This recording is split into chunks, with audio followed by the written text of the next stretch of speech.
Hello there, my Twilight souls. Tonight, we journey through the complete love story of Edward and Bella, the vampire who waited a century to find love, and the ordinary girl whose silent mind became the voice he had been longing to hear across 109 years of solitary existence.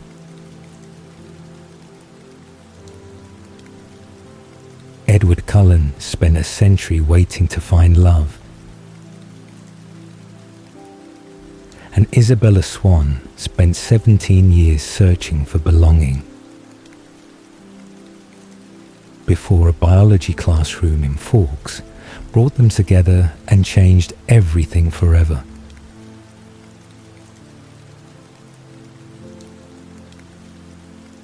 I really don't like asking this, guys,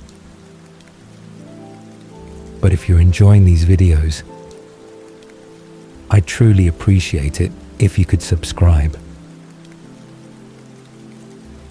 I'm working toward growing this channel at the start of the year 2026, and your support helps me keep creating more Twilight stories for you. Thank you.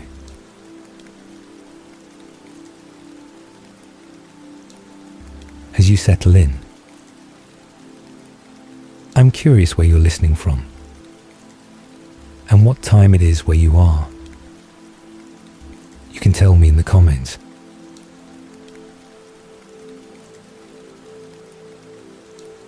Now, let's trace every moment, every glance, every word that built the love story that defied death itself. Let their journey from strangers to soulmates carry you gently into rest.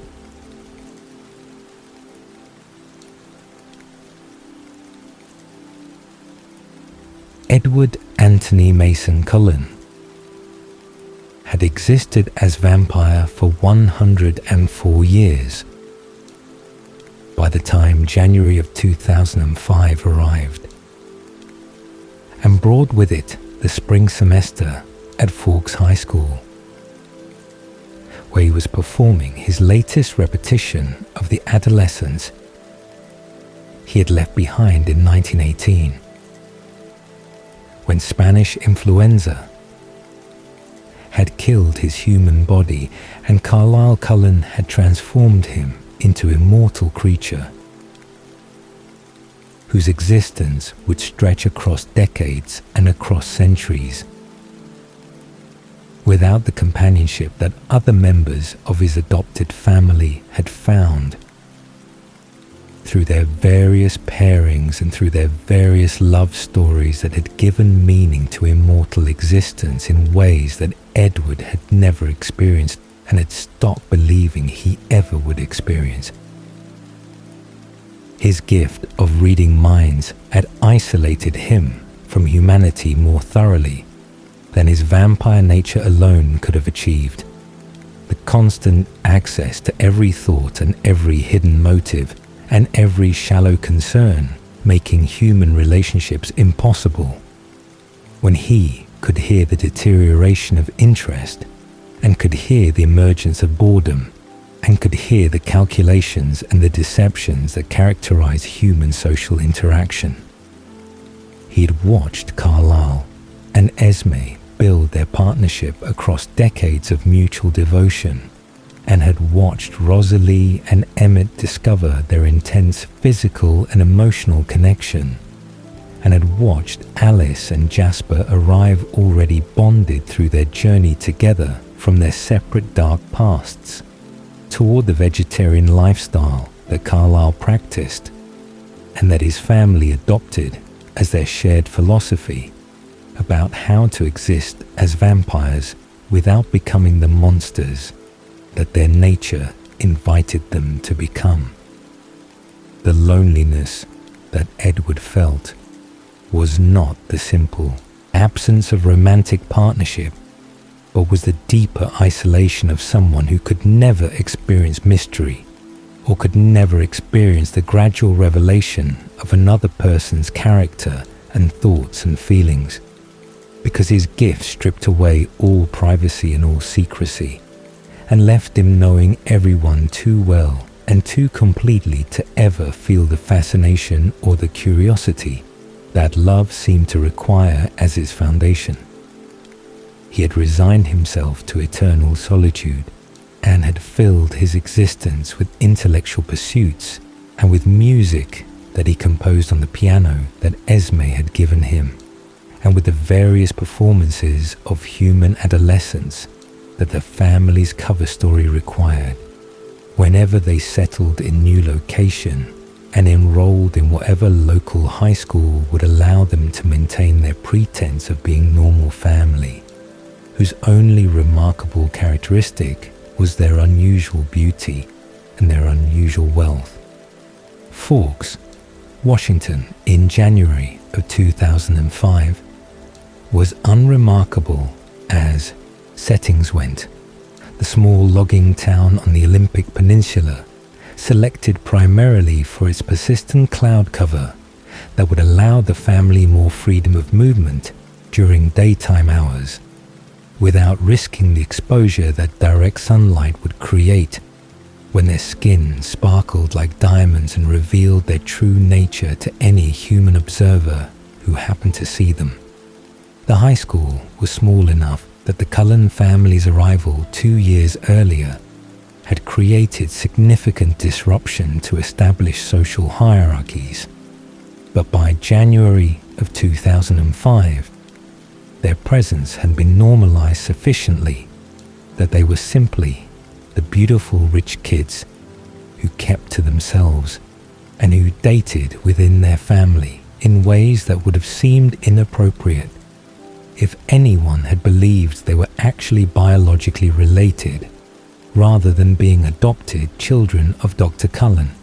whose medical practice at Forks Hospital provided their cover story and provided their reason for residing in town that otherwise offered little to recommend it beyond weather that accommodated vampire limitations. Isabella Marie Swan was 17 years old when she moved from Phoenix, Arizona to Forks, Washington in January of 2005 to live with her father, Charlie Swan, who was the chief of police in Forks and who had been divorced from Bella's mother, Renee, since Bella was only months old, and who had maintained relationship with his daughter through summer visitations and through phone calls and through child support payments that had allowed Renee to raise Bella in Phoenix, where sunshine and warmth created an environment completely opposite to the rain and cold that characterized Forks and that characterized the Olympic Peninsula, where precipitation was measured in feet per year rather than in inches, and where grey skies were default condition rather than occasional weather pattern. Her reasons for moving were complicated by her desire to appear selfless and her desire to avoid admitting that she felt displaced by her mother's recent remarriage to Phil Dwyer, who was a minor league baseball player whose career required travel and whose presence in Renee's life had created dynamic where Bella felt like she was preventing her mother from following her new husband and from fully embracing her new marriage. Bella had told Renee that she wanted to spend time with Charlie and had told Renee that she wanted to experience different environment and had told Renee that the move was temporary arrangement that would last through her final year and a half of high school before she would return to Arizona for college or would go somewhere else for college, depending on what schools accepted her applications and what scholarships might be available to someone with her grades and her test scores that were excellent but were not exceptional enough to guarantee admission to elite universities. The truth was that Bella felt she did not belong anywhere and did not fit into any environment. Whether that environment was sunny Phoenix, where her mother's artistic chaos and her mother's impulsive decisions had characterized her childhood, or whether that environment was rainy Forks, where her father's quiet stability and her father's simple routines would characterize her final months of adolescence before adulthood took her somewhere else and gave her opportunity to create identity that was not defined by being Renee's responsible daughter or by being Charlie's absent daughter, whose presence in his life was limited to brief summer visits that never quite bridged the distance that divorce and geography had created between them. Her first day at Forks High School occurred on January 18 of 2005, the spring semester starting on Tuesday, after the Martin Luther King Jr. holiday had given students extended weekend and had given Bella additional day to settle into Charlie's house and to prepare herself for the ordeal of being new student in small school where everyone had known everyone else since kindergarten, and where her arrival would be no noteworthy event, despite her desire to remain invisible and to avoid the attention that new students inevitably attracted. In communities where novelty was rare and where outsiders were examined with curiosity that could feel invasive to someone who preferred anonymity and preferred to observe rather than to be observed. The attention she received that first day was overwhelming and was unwelcome. Her classmates approaching her with questions and with offers of friendship that felt performative rather than genuine, when she could see that their interest was in her novelty rather than in her actual personality or her actual qualities as potential friend. Mike Newton appointed himself as her guide and as her primary suitor with enthusiasm that made his intentions obvious and made Bella uncomfortable because she had no romantic interest in the friendly boy whose thoughts she could read clearly enough through his expressions and his body language, even without Edward's gift of literal mind reading. Eric Yorkie and Tyler Crowden and several other boys also showed immediate interest that ranged from shy admiration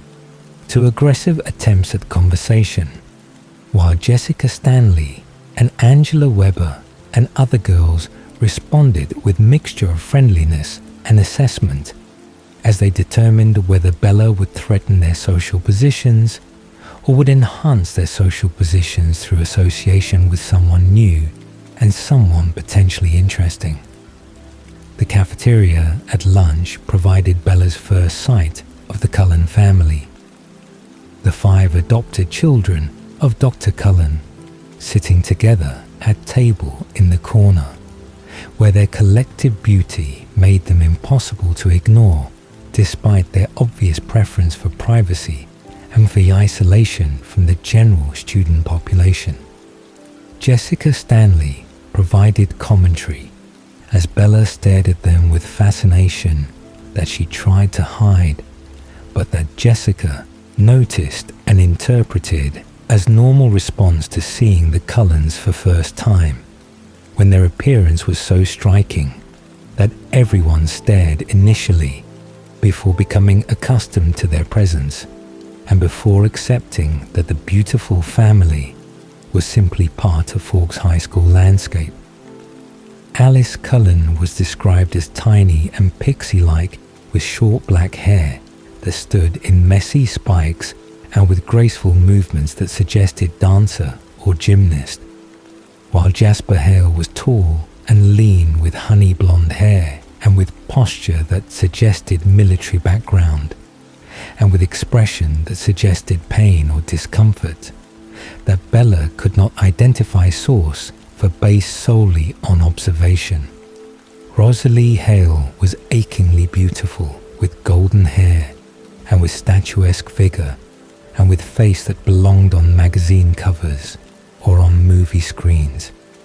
while Emmett Cullen was massive and muscular, with dark curly hair and with dimples that appeared when he smiled at something Rosalie said.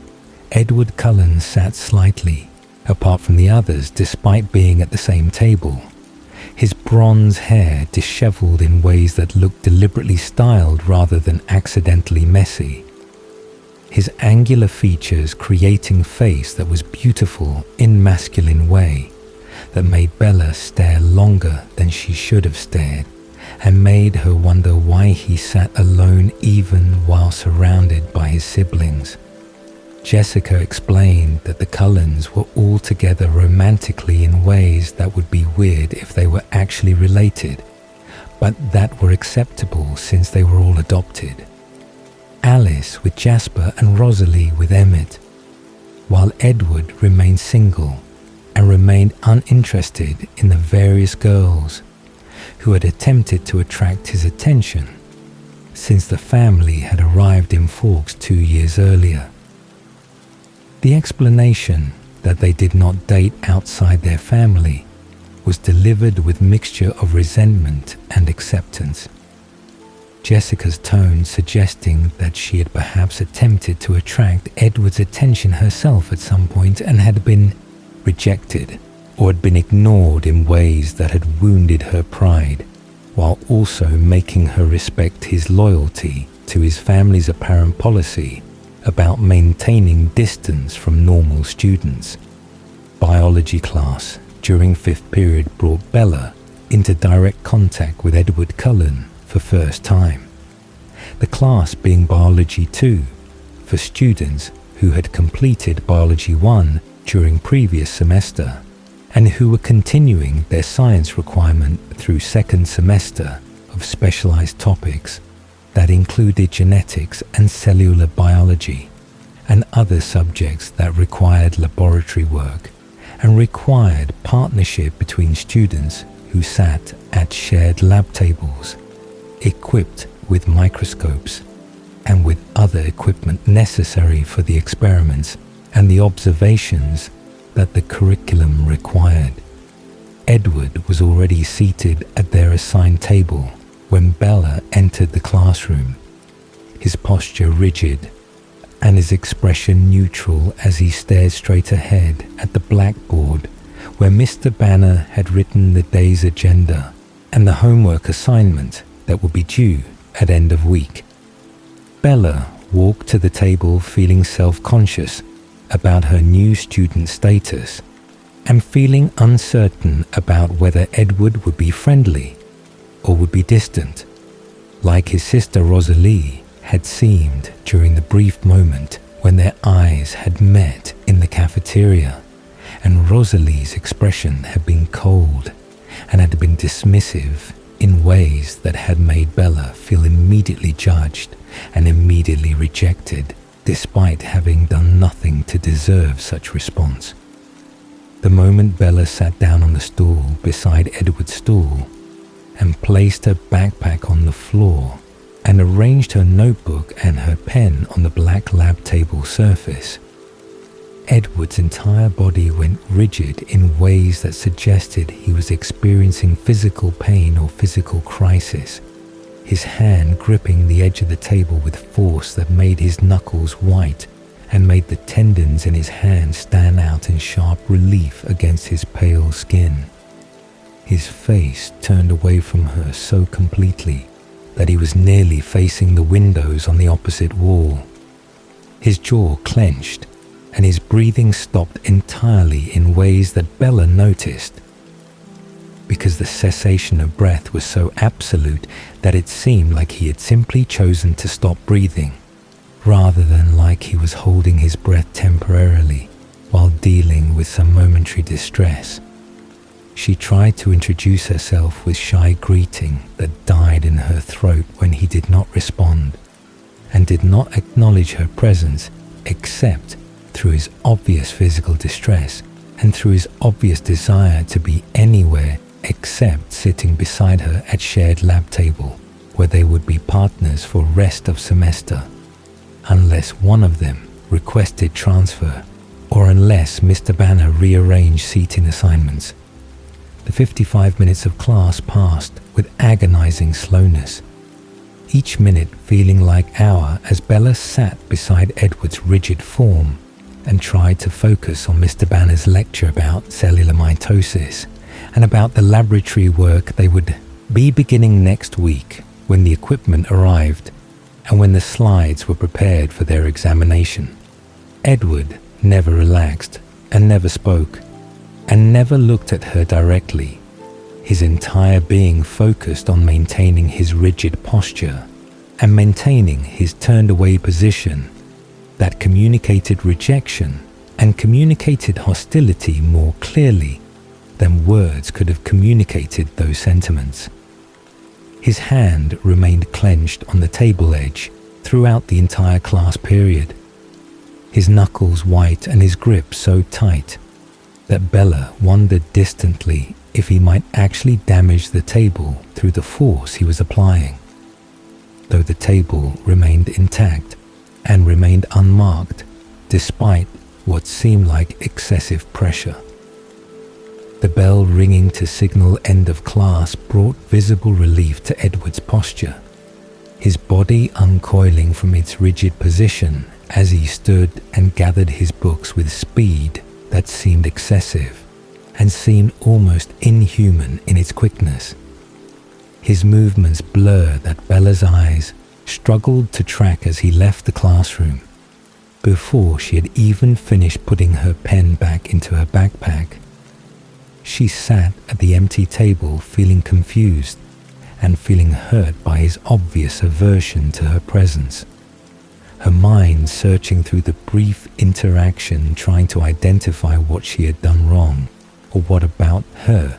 had inspired such intense negative reaction from someone who had never met her before and who had no reason to dislike her based on anything except her mere existence in the chair beside his chair. The rest of the school day passed with Bella wondering about Edward's strange behavior and wondering whether she should request transfer out of biology class to avoid making him uncomfortable or to avoid whatever problem her presence clearly created for him. Jessica and other students who asked about her first day received vague responses about classes being fine and teachers being nice. Bella's natural reticence, preventing her from mentioning Edward's behavior or from seeking explanation for something she did not understand and could not articulate without sounding paranoid or without sounding like she was making excessive deal out of simple personality clash between lab partners who happened to be incompatible. Edward's absence from school for the entire following week confirmed Bella's suspicion that she had somehow offended him or had somehow made his life intolerable through her mere presence in his biology class. His empty chair at the Cullen lunch table and his empty stool at their shared lab table in biology class, serving as evidence that he had requested transfer or had convinced his father to allow him to miss school, or had simply decided that avoiding Bella was worth missing classes and missing assignments. The other Cullens attended school normally during Edward's absence, their expressions giving nothing away about where their brother was, or why he was gone, or whether his absence had anything to do with the new student who had been assigned as his lab partner. Edward Cullen returned to Forks High School on the Monday, following his week-long absence, his reappearance as sudden and as unexplained as his departure had been, when he had vanished the day after Bella Swan had been assigned as his biology lab partner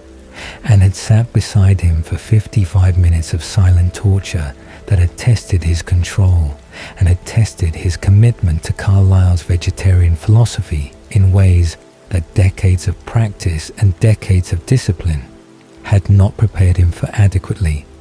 His week in Denali, Alaska, with the Denali Coven had provided distance and had provided perspective. Tanya's counsel and Carlyle's long phone conversations helping him rationalize that he could manage his thirst around one human girl whose blood happened to sing to him more powerfully than any human blood had ever sung to him across his century of vampire existence. The decision to return was based partially on his confidence that he could control himself, and partially on his inability to abandon the mystery of Bella's silent mind. The complete absence of thoughts from her consciousness, representing puzzle that his curious nature could not ignore and could not leave unsolved, when every other mind he had encountered across 90 years of reading thoughts had been completely transparent and completely accessible to his gift. He had convinced himself that solving the mystery of why he could not hear her thoughts was worth the risk of being near her, and worth the constant burning thirst that her scent triggered. His rationalization, including the certainty that he had killed humans before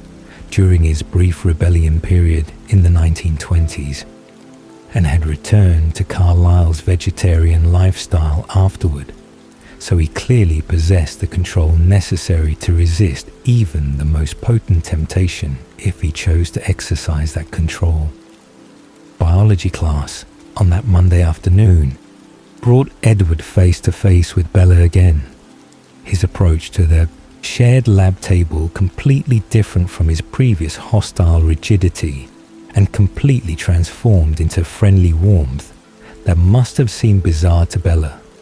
given his previous behavior and given his week-long absence that had followed their first disastrous class together. He smiled at her as he sat down on his stool, the expression calculated to appear friendly and calculated to appear apologetic, without actually apologizing in words for his previous rudeness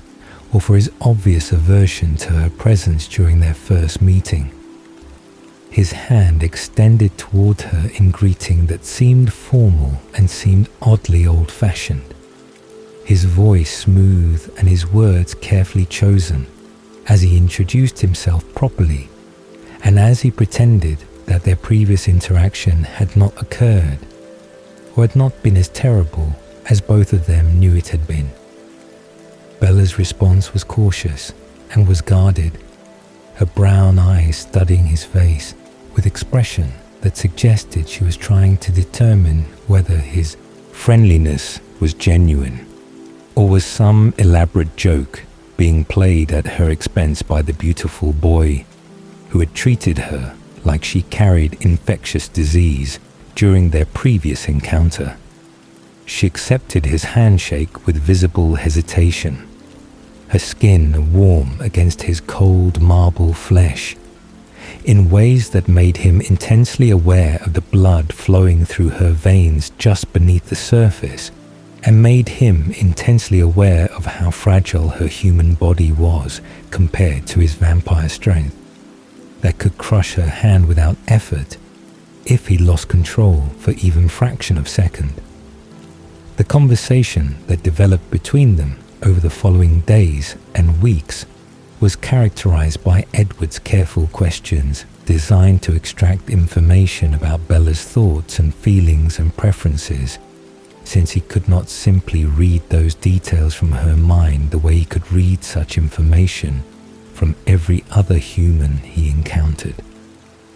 He asked about her life in Phoenix and about her reasons for moving to Forks, and about her interests and her hobbies and her opinions on various subjects. His questions, more thorough and more probing than normal acquaintance conversation, would typically include, but justified by his genuine curiosity, about the girl whose mind was completely silent and completely inaccessible to him. Bella's responses revealed personality that was self-deprecating and was dismissive of her own qualities, her tendency to describe herself as boring or as ordinary suggesting low self-esteem that Edward found puzzling, given her intelligence and her perceptiveness and her unusual maturity, that seemed to exceed what most 17-year-old humans demonstrated in their speech and in their behavior. She talked about her mother Renee with mixture of affection and exasperation. Her descriptions of her mother's impulsive decisions and her mother's artistic temperament painting picture of parent-child relationship, where Bella had been forced into caretaker role rather than being allowed to simply be child who was cared for by a responsible adult.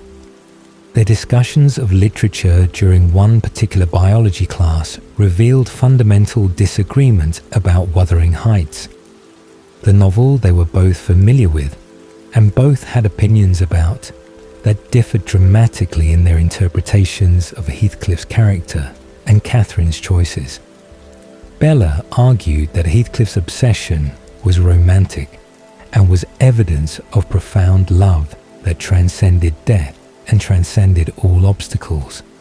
while Edward countered that Heathcliff's behaviour was possessive and was destructive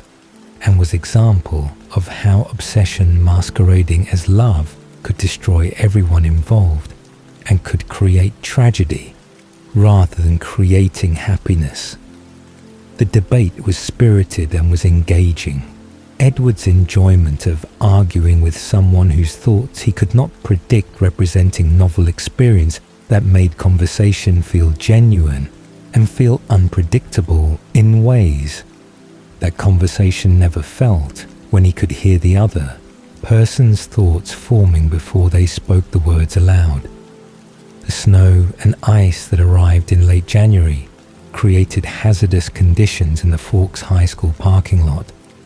The combination of freezing temperatures overnight and morning precipitation, creating surface that was slick and was dangerous for the human students who walked to their cars after school ended for the day. Bella was walking toward her truck on the afternoon when Tyler Crowden's van began sliding across the icy parking lot surface, the vehicle's momentum carrying it toward her with speed that would crush her against her truck and would kill her instantly, or would injure her severely enough that death would follow shortly after impact. Edward heard Tyler's panicked thoughts from across the parking lot, where he stood beside his Volvo with his siblings, the mental image of the van's trajectory and the mental calculation of the impact point registering in Edward's mind with clarity that gave him fraction of second to make decision that would either save Bella's life or would preserve his family's secret, but would allow Bella to die in accident that was preventable if he chose to intervene. The choice was instantaneous and was instinctive, his vampire speed carrying him across the parking lot faster than human eyes could track, and his vampire strength stopping the van's forward momentum and denting the metal and creating damage that would be difficult to explain, but that was necessary to prevent the van from crushing Bella against her truck. His body shielded hers as the van's side panel crumpled under his palm, his other arm wrapped around her waist and pulling her away from the impact point and positioning her safely between his body and her truck where the van could not reach her. The entire event lasted perhaps 2 seconds from the moment Tyler's van began sliding until the moment the van stopped moving. But those 2 seconds contained enough exposure and enough supernatural display that Edward knew immediately that Bella had seen too much and had witnessed too much and would have questions that he could not answer honestly without revealing what he was and what his family was. Her brown eyes were wide with shock and with confusion as she stared at him from distance of only inches, her face so close to his that he could feel the warmth radiating from her skin and could smell her scent concentrated and overwhelming in ways that made his throat burn with thirst that he had to consciously suppress through force of will that required all his focus and all his discipline.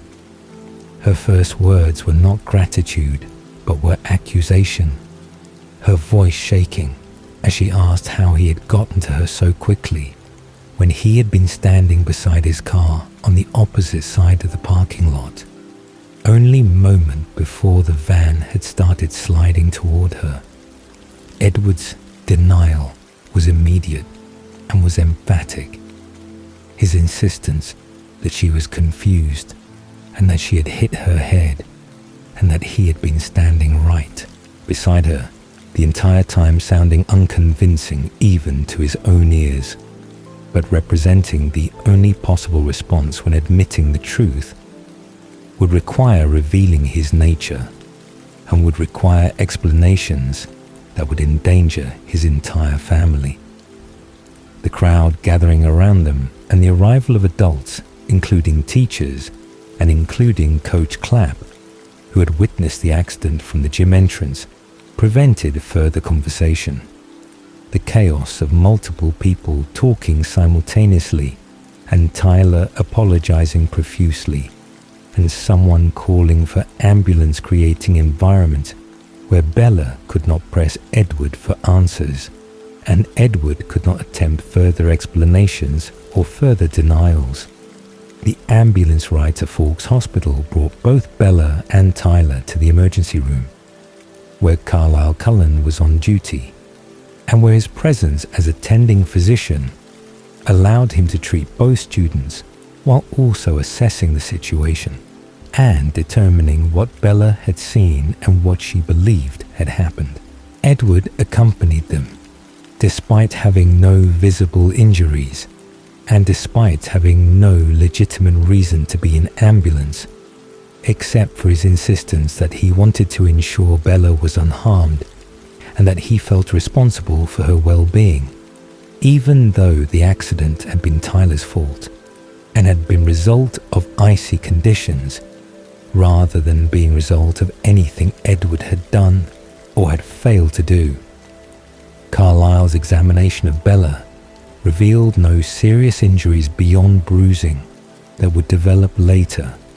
and beyond the shock that came from nearly being killed by a sliding van. His professional demeanor and his gentle questions designed to assess her mental state and to determine whether she had suffered concussion or whether her memories of the event were clear and were accurate. Edward stood in the corner of the examination room listening to Bella's thoughts, attempting to read what she was thinking, and becoming increasingly frustrated by the continued silence from her mind that prevented him from knowing what she remembered and what she believed had happened, and whether she would accept his explanation that she had been confused and had been mistaken about his location before the van had started sliding. Tyler's guilt and his profuse apologies continued throughout the afternoon and into the evening. His repeated insistence that he would make it up to Bella and his offers to give her rides anywhere she needed to go, representing his genuine remorse, but also representing annoyance for Edward, who found Tyler's thoughts boring and found Tyler's attraction to Bella irritating in ways that Edward could not fully justify, given that he had no claim on Bella and had no right to feel possessive about the human girl whose blood called to him and whose mind remained frustratingly silent. The discharge papers and the instructions to watch for signs of concussion came with Carlisle's subtle suggestion that Bella should rest and should avoid stress. His eyes meeting Edward's with look that communicated his concern and his warning that Edward needed to be more careful and needed to avoid situations where exposure became necessary to save human life. The following days brought repeated attempts by Edward to convince Bella that she had been mistaken about what she had seen, and repeated refusals by Bella to accept his explanation or to let the matter drop when she knew what she had witnessed, and when she knew that his denials were lies designed to protect whatever secret he was keeping. Her stubborn insistence on the truth both frustrated Edward and impressed him. Her refusal to be gaslit or to be convinced that her own perceptions were unreliable, demonstrating strength of character and strength of conviction that made her more interesting and made her more compelling, despite the danger that her knowledge represented to his family and to their continued residence in Forks. Biology class conversations shifted subtly as Bella began asking questions that seemed casual, but that Edward recognized as attempts to gather information about him and about his family, and about anything unusual or anything unexplainable that might provide clues about what he was, and about how he had accomplished the impossible feat of crossing the parking lot in a fraction of a second and stopping the van with his bare hand. He deflected her questions with his own questions and redirected conversations towards safer topics, but her persistence and her intelligence made avoidance difficult when she was clearly determined to solve the mystery and clearly unwilling to simply accept that some things could not be explained through rational means. The Port Angeles shopping trip in early March brought crisis that forced Edward to reveal more than he wanted to reveal,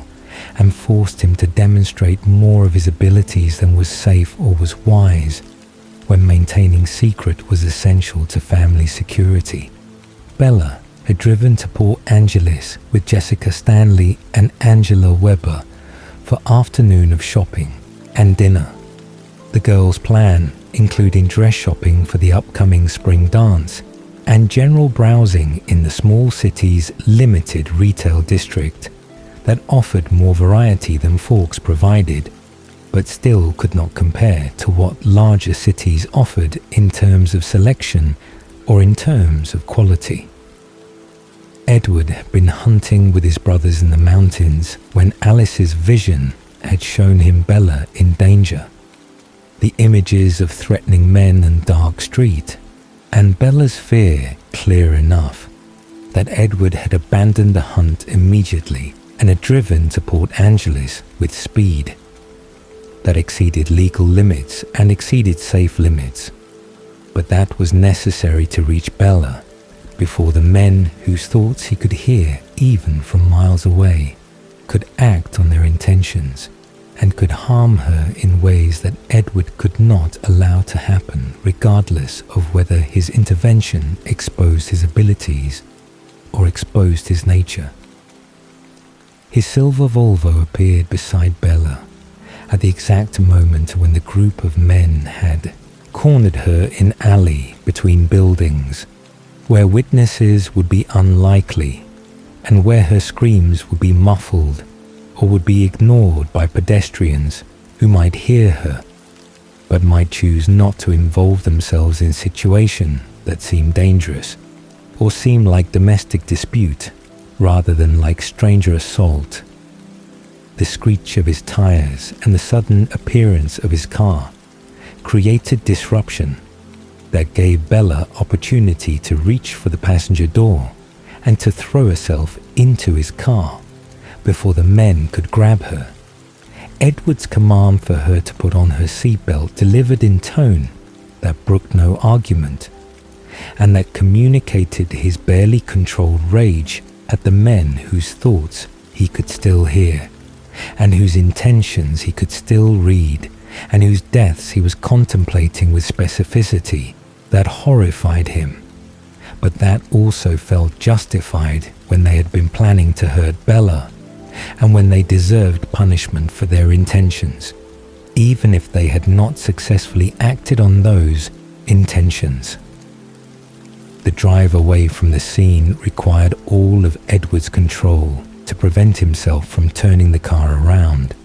and returning to deliver the justice that he believed those men deserved, his hands gripping the steering wheel with force that should have damaged the leather. but that left no visible marks because he was consciously controlling his strength, even while his mind was consumed with violent fantasies about what he wanted to do to the men who had threatened Bella. Her hand on his arm was what stopped him. The warmth of her palm through his jacket sleeve and the gentle pressure of her fingers grounding him and reminding him that Bella was safe and that revenge was unnecessary when she had not been harmed, and when returning to punish the men would expose him and would create situation that could not be explained or could not be rationalized. The Italian restaurant in Port Angeles provided setting for conversation that Edward had been avoiding and that Bella had been pursuing since the van incident, her questions direct and her tone indicating that she expected answers and that she would not accept more deflection or more evasion. He chose selective honesty over continued lying. His admission that he had followed her to Port Angeles, representing violation of privacy that should have made her angry, but that instead seemed to intrigue her and seemed to confirm her suspicion that he was not normal and was not simply unusually fast or unusually strong, but was something fundamentally different from regular human boy. His confession that he felt protective of her was honest and was vulnerable in ways that Edward rarely allowed himself to be. The admission representing acknowledgement that his interest in Bella exceeded simple curiosity about her silent mind and exceeded simple concern about whether she would expose his secret. Her response was not fear, but was acceptance.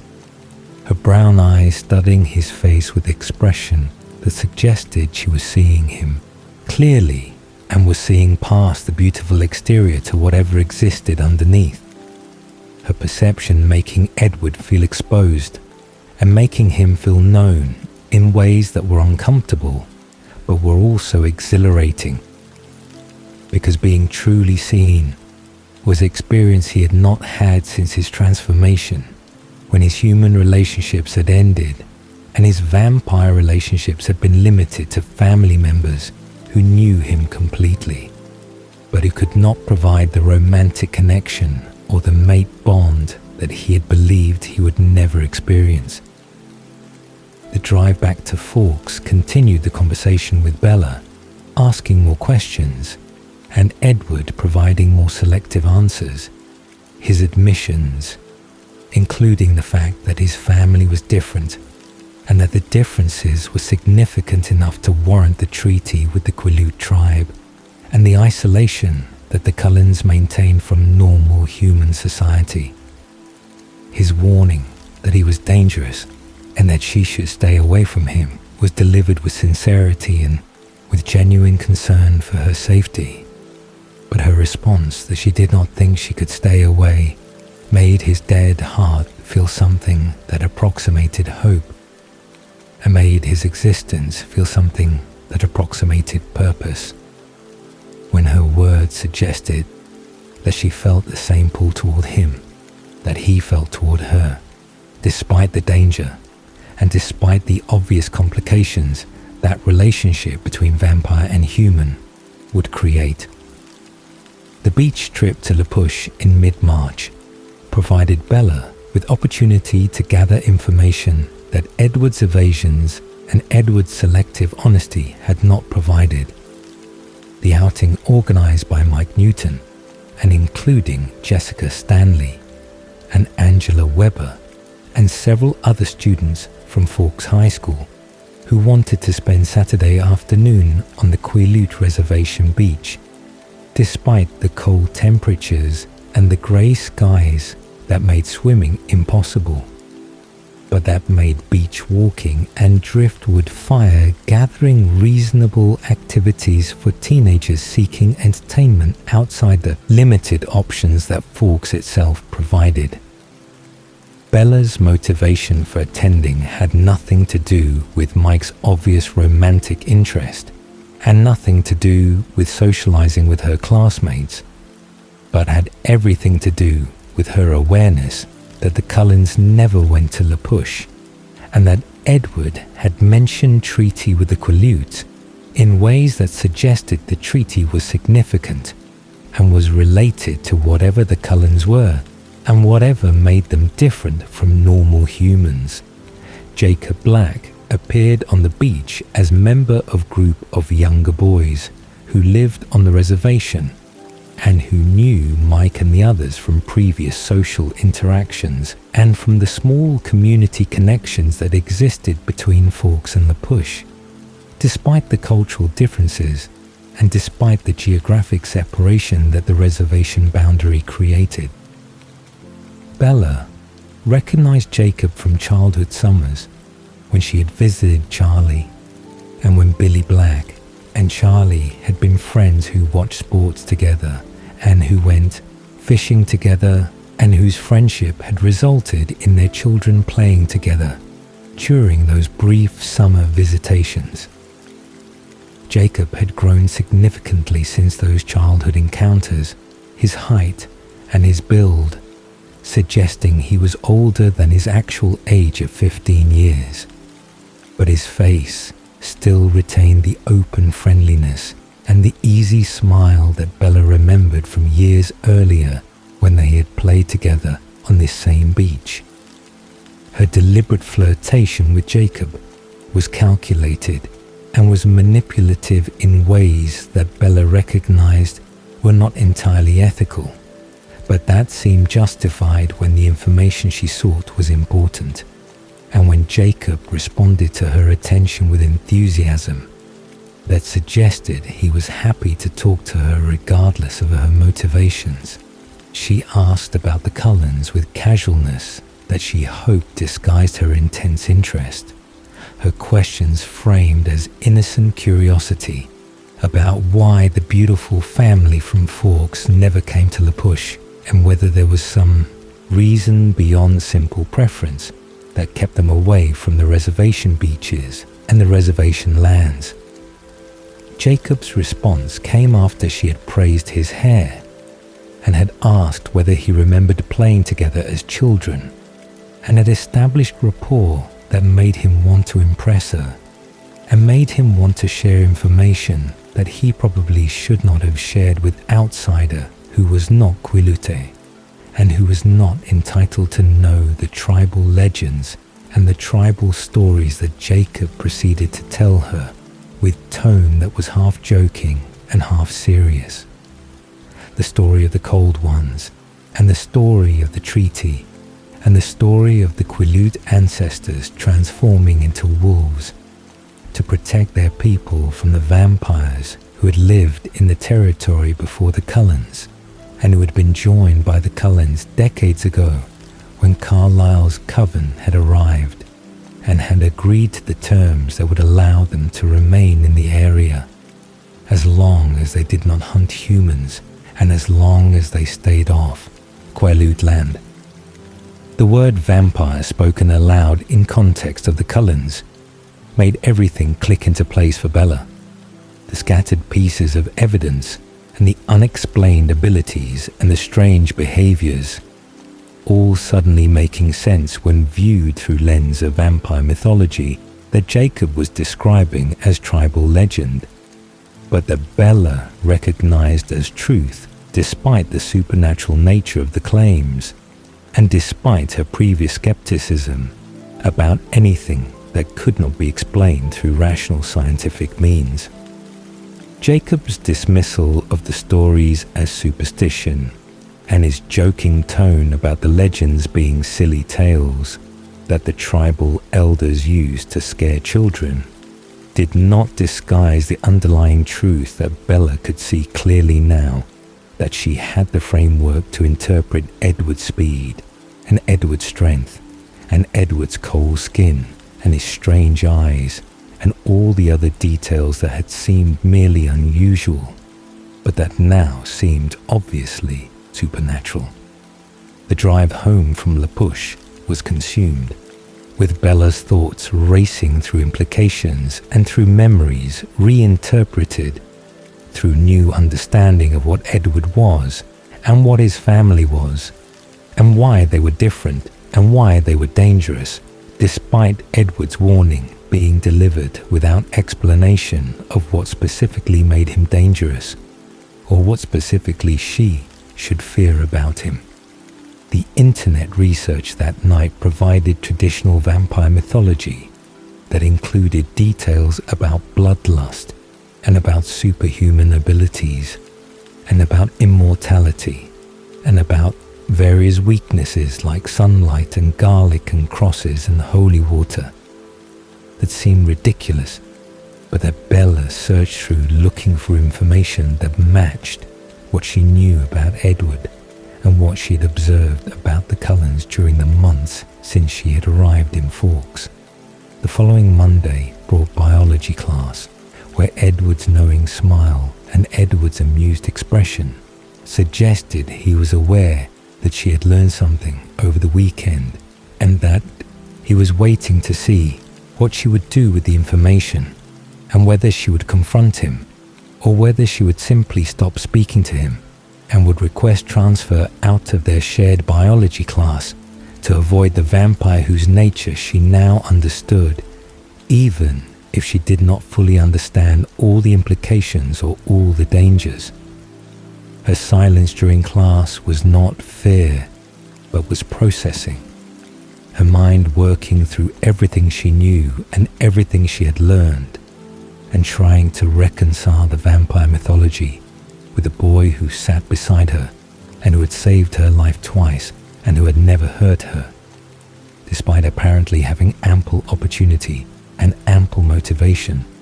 if his comments about her scent and about danger were accurate. Edward's invitation after school to go somewhere private, where they could talk without interruption or without witnesses, came with implicit understanding that the conversation would be about what Bella had learned and about what Edward was willing to confirm or willing to deny, depending on how much truth he decided she could handle and how much truth he decided was safe to share. The drive into the Olympic National Forest took them miles from Forks and miles from any location where other humans would interrupt or would overhear. Edward's supernatural speed carrying them deeper into the wilderness than Bella could have walked in hours of hiking. His arms around her as he ran, making her aware of his strength and making her aware of how easily he could kill her, if that was his intention, rather than simply being metaphor for danger that he had referenced repeatedly without ever acting on that danger or ever demonstrating actual threat beyond the theoretical possibility that his nature suggested. The meadow where he stopped was beautiful and was isolated, the clearing surrounded by dense forest and filled with wildflowers that were beginning to bloom in early spring, despite the lingering cold and despite the cloud cover that characterized the Olympic Peninsula weather patterns. Edward's positioning of himself in the center of the meadow and his instruction for Bella to stay at the edge suggested he was about to demonstrate something that required distance or required preparation. His body tense and his expression uncertain in ways that made Bella realize he was genuinely worried about her reaction and genuinely concerned that what he was about to show her would frighten her or would disgust her or would make her run away and never want to see him again. The sun breaking through the clouds for a brief moment provided the demonstration Edward had intended. His skin beginning to sparkle like diamonds in direct sunlight and revealing the supernatural beauty and the supernatural otherness that direct light exposure created when his skin reflected and refracted light in patterns that human skin could never produce, and that made him appear even more beautiful, but also made him appear fundamentally inhuman. in ways that shade and cloud cover had previously hidden. Bella's response was not fear, but was awe. Her movement toward him across the meadow, deliberate and determined despite his warning for her to stay back, and despite his continued insistence that she should be afraid of him, and should recognize the danger that proximity to vampire represented for fragile human whose blood sang to him, and whose presence tested his control every moment they were together. Her hand touching his sparkling arm, and her expression of wonder rather than horror, made Edward's tension ease slightly, his golden eyes searching her face for signs of fear or signs of revulsion that would justify his belief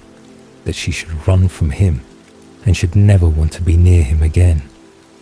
Her whispered request for him to say it out loud, to speak the word that named what he was, came with understanding that speaking the truth would make everything real, and would make denial impossible, and would force both of them to acknowledge the fundamental impossibility of relationship between vampire and human, whose natures were predator and prey, regardless of whether Edward chose to act on those instincts, or chose to resist those instincts through adherence to Carlyle's vegetarian philosophy. His voice was low and was reluctant as he prompted her to say the word first. His need to hear her speak the truth aloud representing some psychological requirement or some symbolic acknowledgement that she knew what he was and accepted what he was despite the danger and despite the absolute insanity of human girl choosing to remain in proximity to vampire whose control was imperfect and whose nature was fundamentally designed to hunt humans and to drink human blood. Her whisper of the word vampire hung in the air between them for a moment before Edward began explaining the details of his existence and the details of his family's existence, his descriptions including the vegetarian philosophy and Carlyle's history and the various abilities that vampires possessed, including the speed and the strength that Bella had already witnessed, and the enhanced senses that allowed Edward to hear heartbeats from significant distances and to smell blood through skin and clothes, and to see details in darkness that would be invisible to human eyes. The explanation of his specific gift of mind reading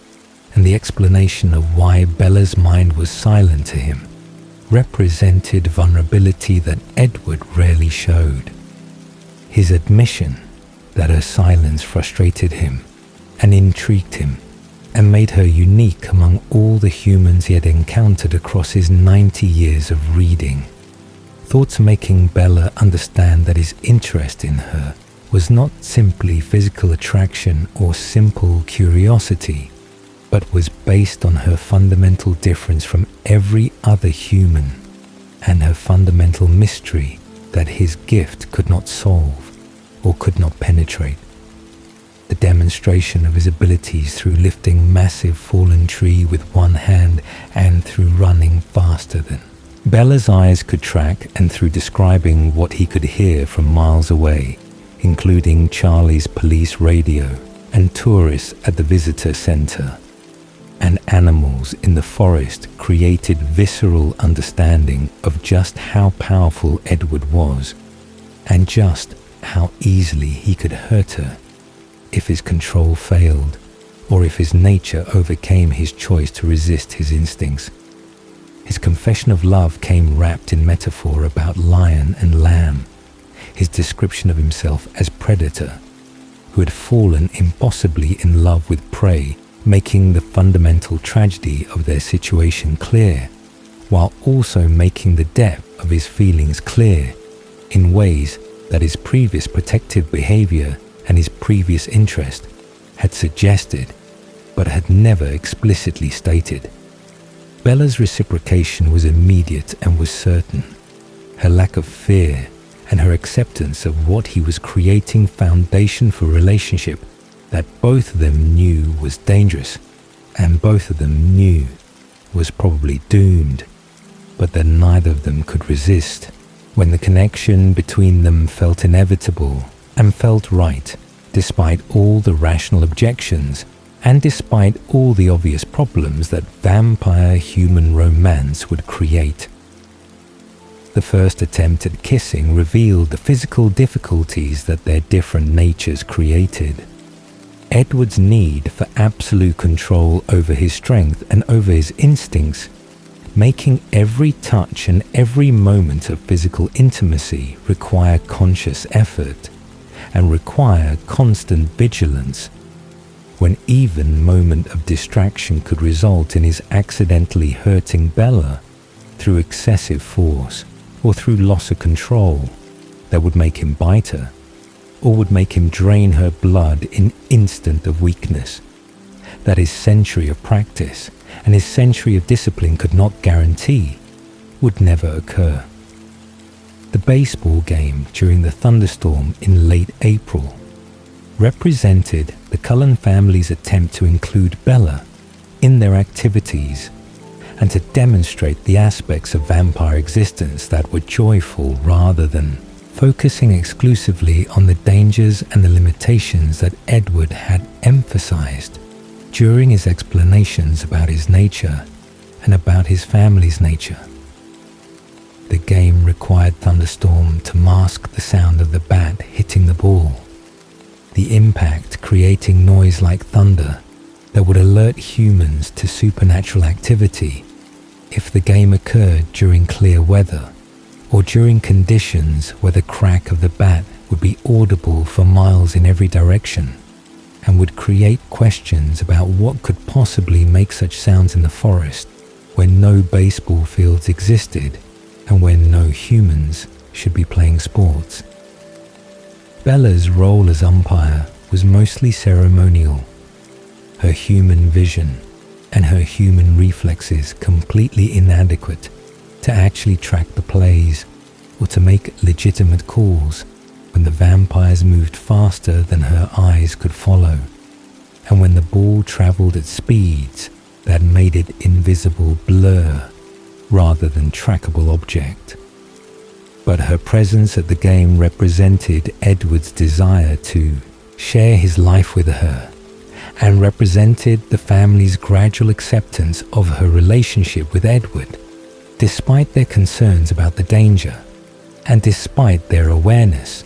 that human vampire relationships historically ended badly, either through the human's death or through the human's transformation into vampire whose newborn bloodlust created danger for everyone around them. Alice's sudden vision during the 7th inning brought the game to immediate halt, her gasp and her frozen posture alerting the others that she had seen something significant and something dangerous. Her gift of seeing subjective future, showing her 3 nomadic vampires approaching their location and arriving within minutes rather than within hours, that would have allowed the Cullens to take Bella away from the area and to avoid the encounter entirely. The decision to continue the game and to act normal rather than fleeing immediately came from Carlyle's diplomatic instinct and from his desire to avoid appearing threatened or appearing guilty when nomadic vampires passing through territory had right to travel freely,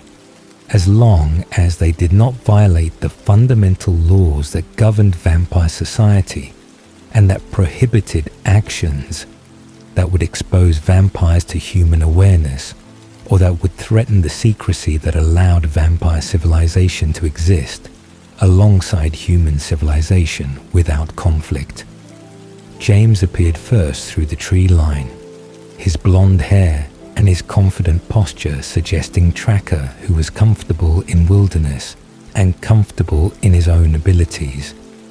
while Victoria followed close behind with her wild orange hair and her feral grace that suggested predator who enjoyed the hunt and enjoyed the kill,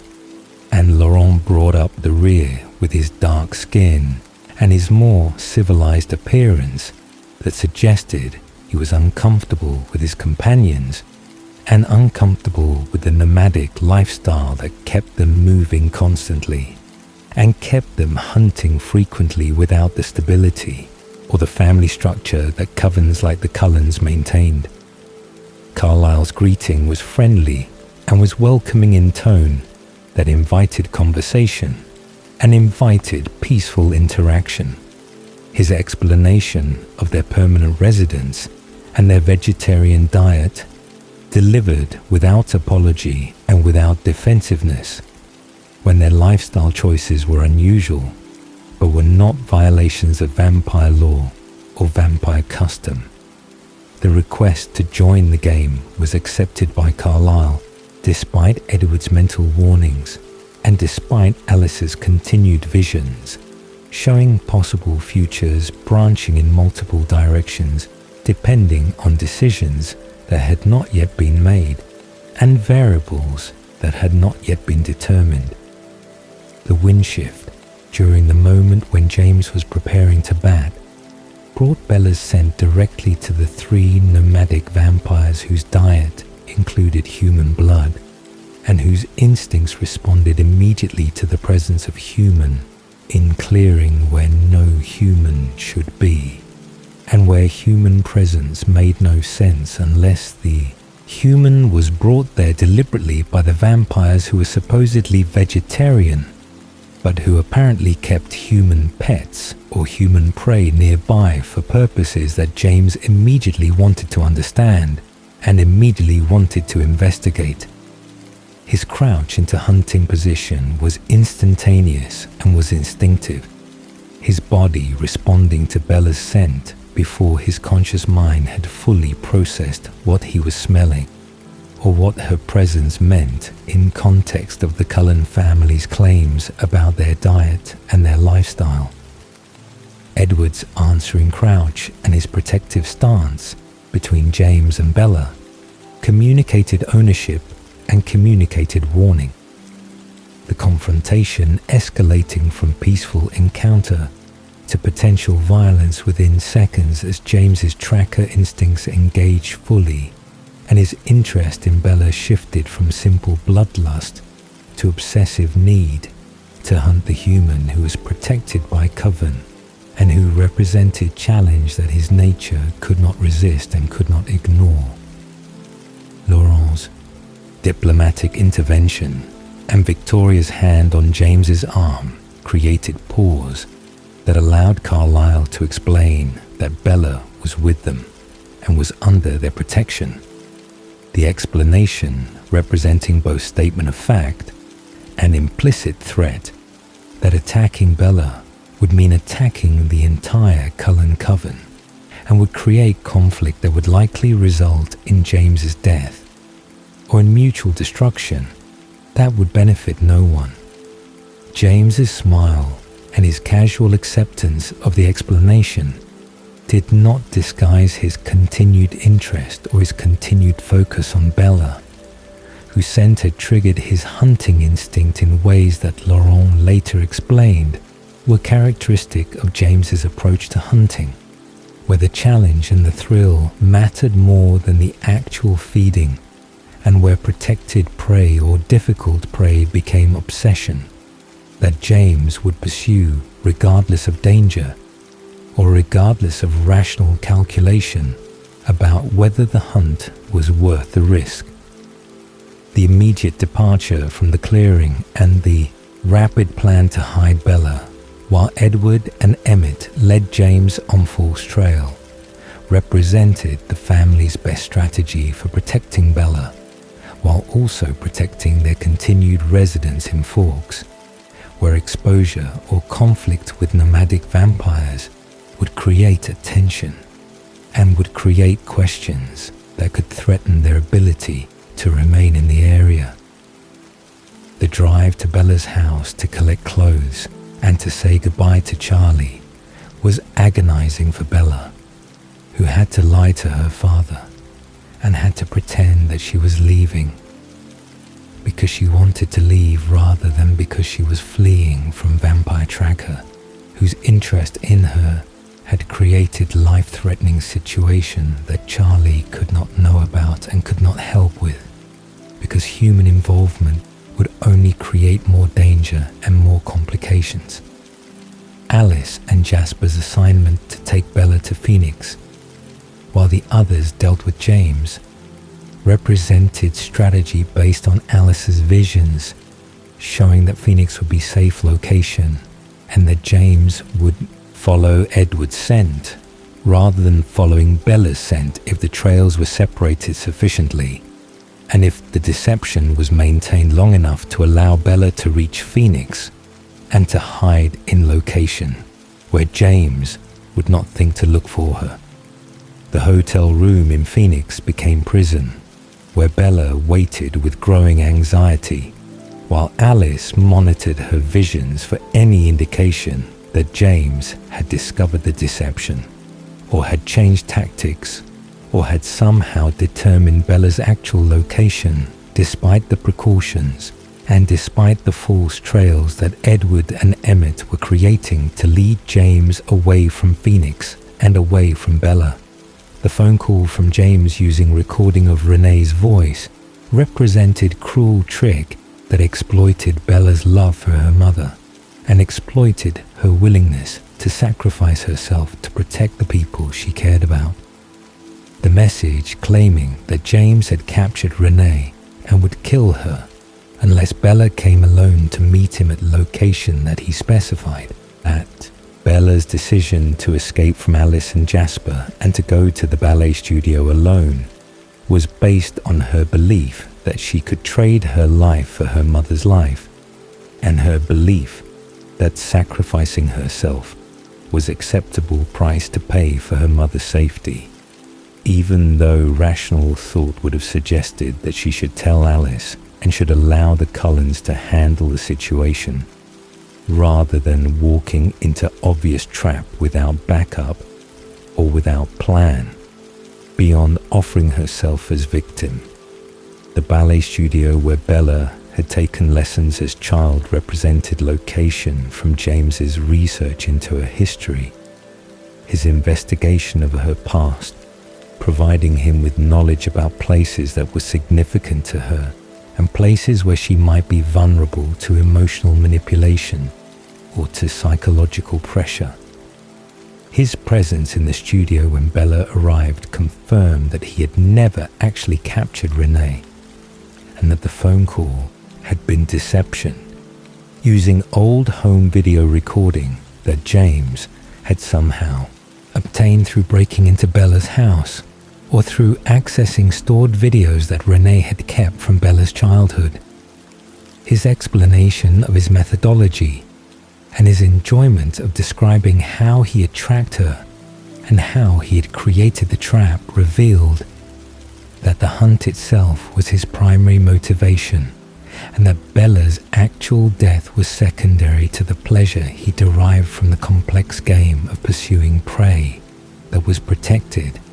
and that required strategy and patience to isolate from her protectors. The attack was brutal and was efficient, James's strength and speed overwhelming Bella's human limitations and making resistance futile when he could move faster than she could perceive and could hit harder than her body could withstand without sustaining serious injury. Her leg broke under his kick, the bone snapping audibly and creating pain that was immediate and was overwhelming, while her head hit the floor with force that opened cut across her scalp and caused blood to flow freely and to pool on the wooden floor where Bella had once danced as innocent child, who had no knowledge of vampires or of supernatural world that existed hidden within the human world. His bite on her wrist was deliberate and was calculated, the venom injection representing James's final cruelty when he knew that Edward would arrive soon and would kill him, but wanted to ensure that Bella would either die or would transform into vampire and would never have the human life that Edward wanted for her. The video recording of the attack on James's camera represented trophy that he intended to keep as evidence of his successful hunt and as evidence of Edward's failure to protect his mate. The footage showing Bella's suffering and showing James's enjoyment of her pain, creating permanent record that would torture Edward for eternity if Bella died, or if Bella transformed and lost her humanity because of James's actions.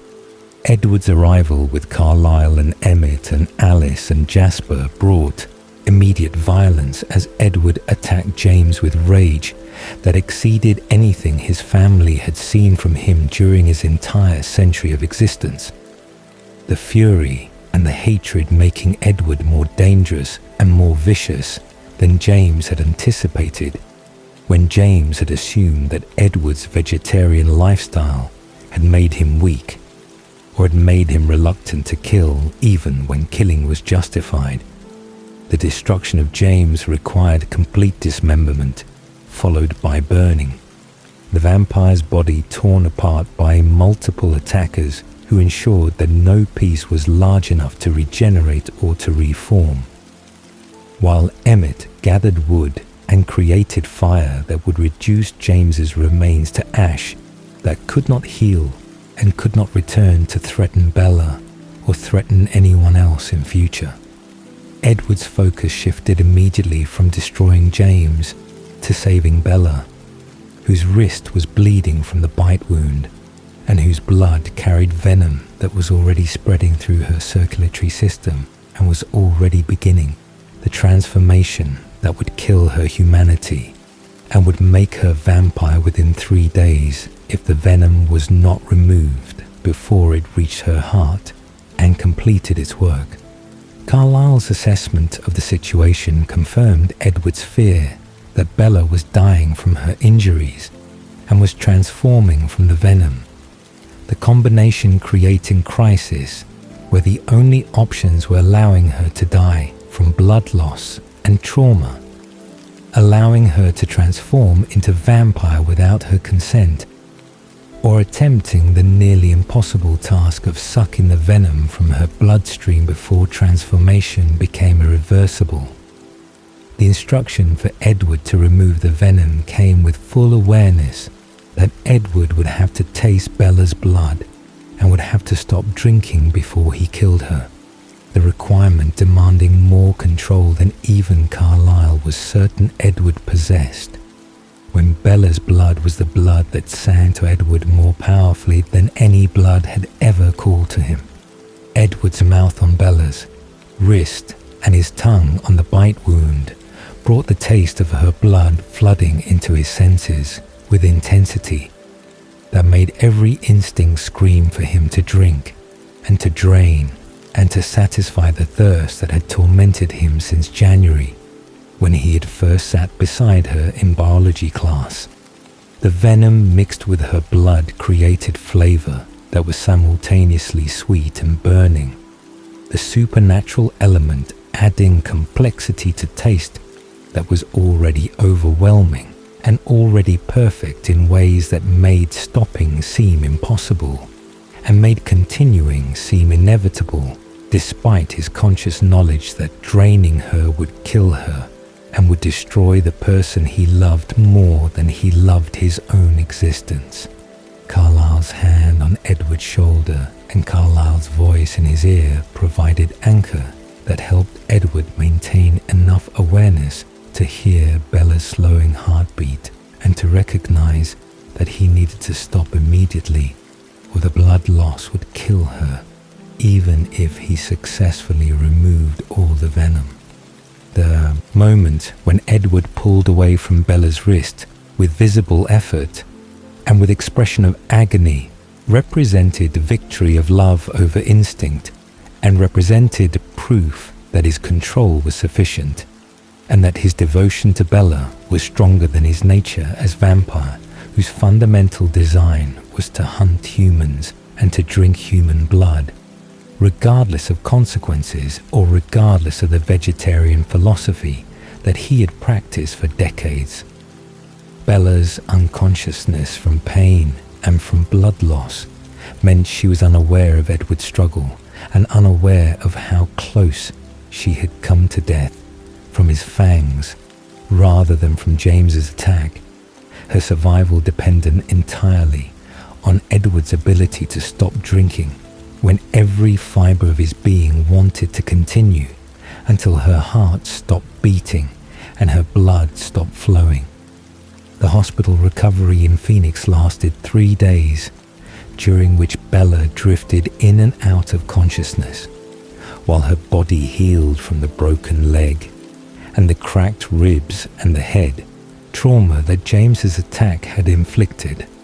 The cover story explaining her injuries as a result of falling down 2 flights of stairs and through window at her mother's house, creating narrative that was barely believable,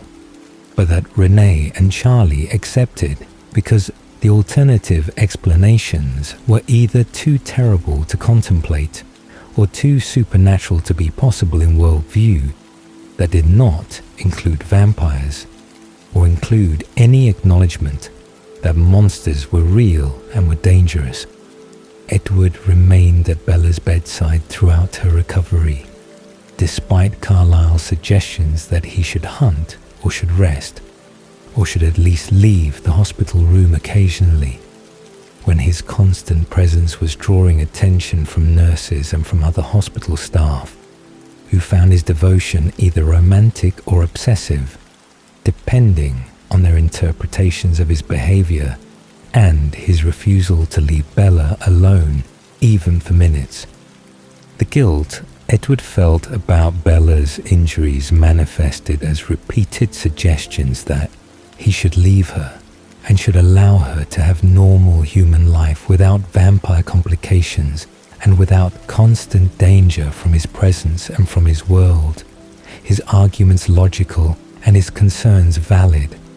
but his actual desire to leave her non-existent when the thought of separation caused him pain that exceeded any physical pain he had experienced during his vampire existence.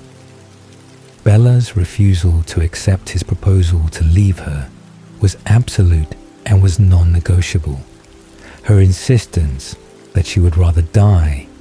than live without him representing either true devotion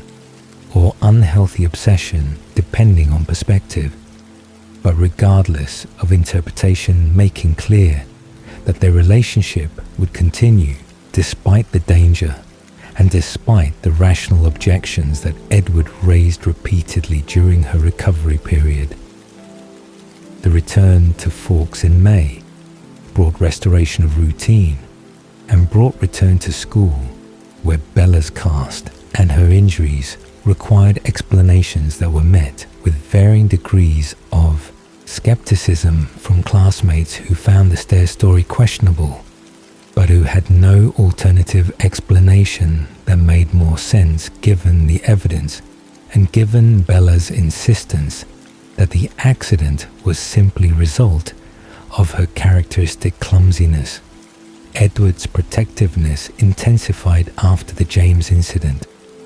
his constant presence and his constant vigilance making Bella feel simultaneously cherished and suffocated when his fear of losing her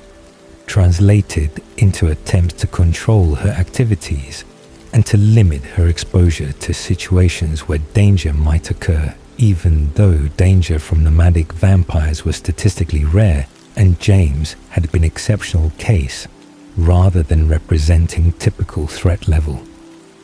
The prom in late May represented Edward's attempt to give Bella normal high school experience, despite her protests that she hated dancing and hated formal events and saw no point in attending prom when she would rather spend time alone with Edward in settings where they could talk and could be together without the performance and the social obligations that prom attendance required. His insistence came from Alice's vision, showing that prom mattered in ways that were not immediately clear, but that Alice's gift suggested would be significant, the precognitive ability providing guidance that the family had learned to trust even when the reasoning behind the visions was not accessible, until events unfolded and revealed why Alice had seen what she had seen. Bella's dress and her cast created absurd combination that made dancing difficult and made her feel foolish, as Edward guided her around the dance floor with supernatural grace that contrasted sharply with her awkward hobbling and her reliance on his strength to keep her upright when her injured leg could not support her weight adequately. The other students watched them with mixture of envy and curiosity. The most beautiful boy in school dancing with the ordinary girl who had somehow captured his attention, creating gossip and creating speculation about what Edward saw in Bella that made her worth his exclusive focus, when dozens of more attractive and more socially adept girls had tried and failed to interest him during his years at Forks High School. The gazebo outside the main building provided privacy for conversation that Edward had been planning, and that Bella had been dreading based on his serious expression and his careful word choices that suggested he was about to say something she would not want to hear. Her fear that he was ending their relationship made her defensive and made her interrupt before he could complete his thoughts. Her assumption that he was saying goodbye, based on his repeated suggestions during her hospital recovery that leaving her would be best choice for her safety and for her future happiness. His actual purpose was not ending their relationship, but was offering her something she had not explicitly requested, but that believed she wanted based on her comments and based on her obvious desire to be with him permanently rather than temporarily through her remaining human years. Her request for him to transform her into vampire represented Bella's solution to the fundamental problem of their relationship, the mortality that would eventually separate them when she aged and died, while he remained frozen at 17 years old forever, creating a timeline where their time together was limited and was temporary unless she became vampire and joined him in immortality. Edward's refusal was immediate and was emphatic, his arguments including his belief that vampire existence was curse rather than gift, and his conviction that Bella deserved human experiences like marriage and children and growing old surrounded by family and grandchildren, the life milestones that transformation would steal from her permanently and irrevocably when vampire bodies could not age and could not create life and could not participate in normal human existence beyond superficial mimicry. Her counter-argument that she did not want those experiences without him, and that human life had no appeal when the alternative was eternity with Edward, represented fundamental disagreement about value and about meaning. Bella's perspective that immortality with her soulmate exceeded any temporary human pleasures, conflicting with Edward's perspective that human life's brevity and fragility made it precious and made it worth preserving even at cost of eventual separation, when Bella's death would end their relationship but would allow her to have lived fully human existence, rather than having thrown away her humanity for vampire boyfriend, whose love for her should make him want her to have best possible life even if that life did not include him permanently. The compromise that Edward proposed involved marriage as prerequisite for transformation, his old-fashioned values from 1918, making him believe that if Bella wanted forever with him, then they should do forever properly, through legal and spiritual commitment that marriage represented in his worldview. Even though marriage had very different cultural meanings in 2005 than it had meant in 1918, when couples married young and stayed married for life, and divorce was scandal, rather than common occurrence. Bella's hesitation about marriage came from her parents' failed marriage, and from a modern perspective, that 18 was too young for marriage, and that marriage was an outdated institution that was not necessary for committed relationship. Her reluctance making Edward's proposal seem less romantic and seemed more like ultimatum, where transformation was being held hostage to his requirement that they marry first. The summer months between May and September of 2005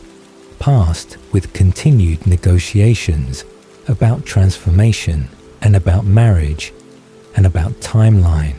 for when Bella would become vampire, and whether that transformation would happen immediately after high school graduation or would be delayed until she had experienced more of human life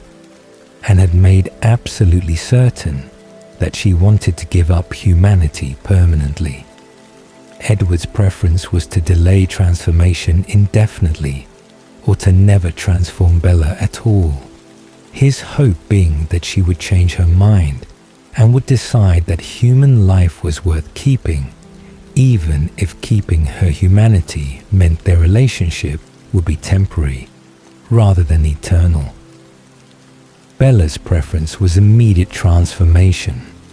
Her anxiety about aging and her fear that Edward would lose interest when she was no longer 18 and no longer young,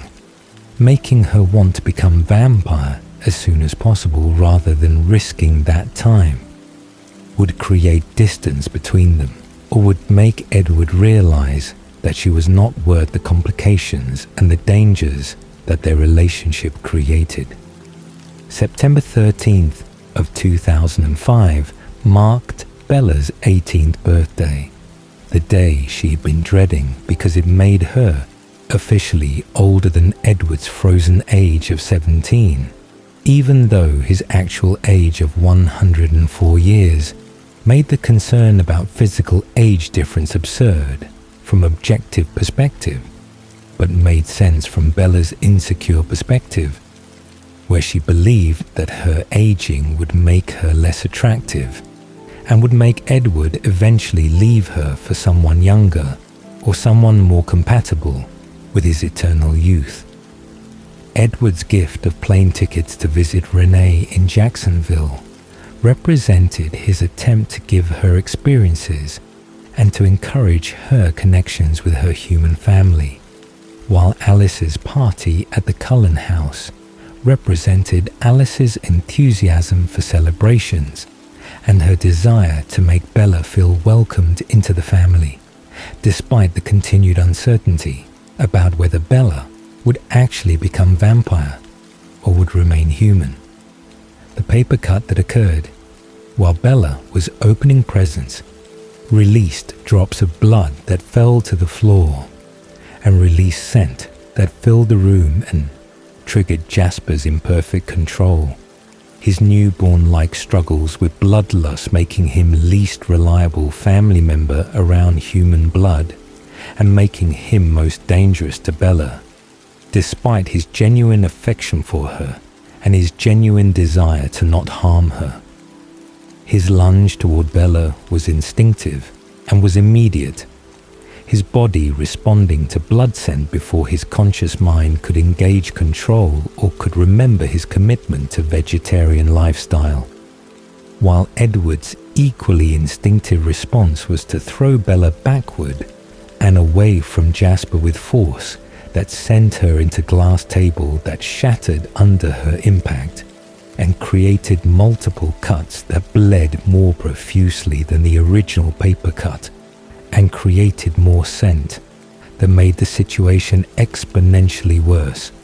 and made Jasper's control even more tenuous. The chaos of Emmett and Alice restraining Jasper, while Carlyle calmly assessed Bella's injuries and began removing glass shards and stitching cuts, created scene that demonstrated both the danger of human vampire proximity and the family's genuine care for Bella, whose bleeding body should have triggered bloodlust in all of them. but instead triggered protective instincts and medical response that prioritized her well-being over their thirst. Edward's expression of horror and self-hatred as he watched Carlyle work suggested that he was interpreting the incident as evidence that Bella would never be safe around his family, and that his presence in her life was fundamentally selfish and fundamentally dangerous, regardless of his intentions or his love for her. The days following the birthday disaster brought visible withdrawal from Edward,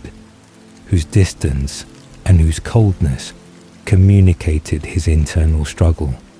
and his growing conviction that leaving Bella was necessary to protect her from future incidents that might not end as well as the birthday party had ended, when Carlyle's control and the family's quick response had prevented Jasper from actually harming Bella. His decision to end their relationship was made without consulting her, and was based on his belief that he knew better than she did what was good for her and what would keep her safe.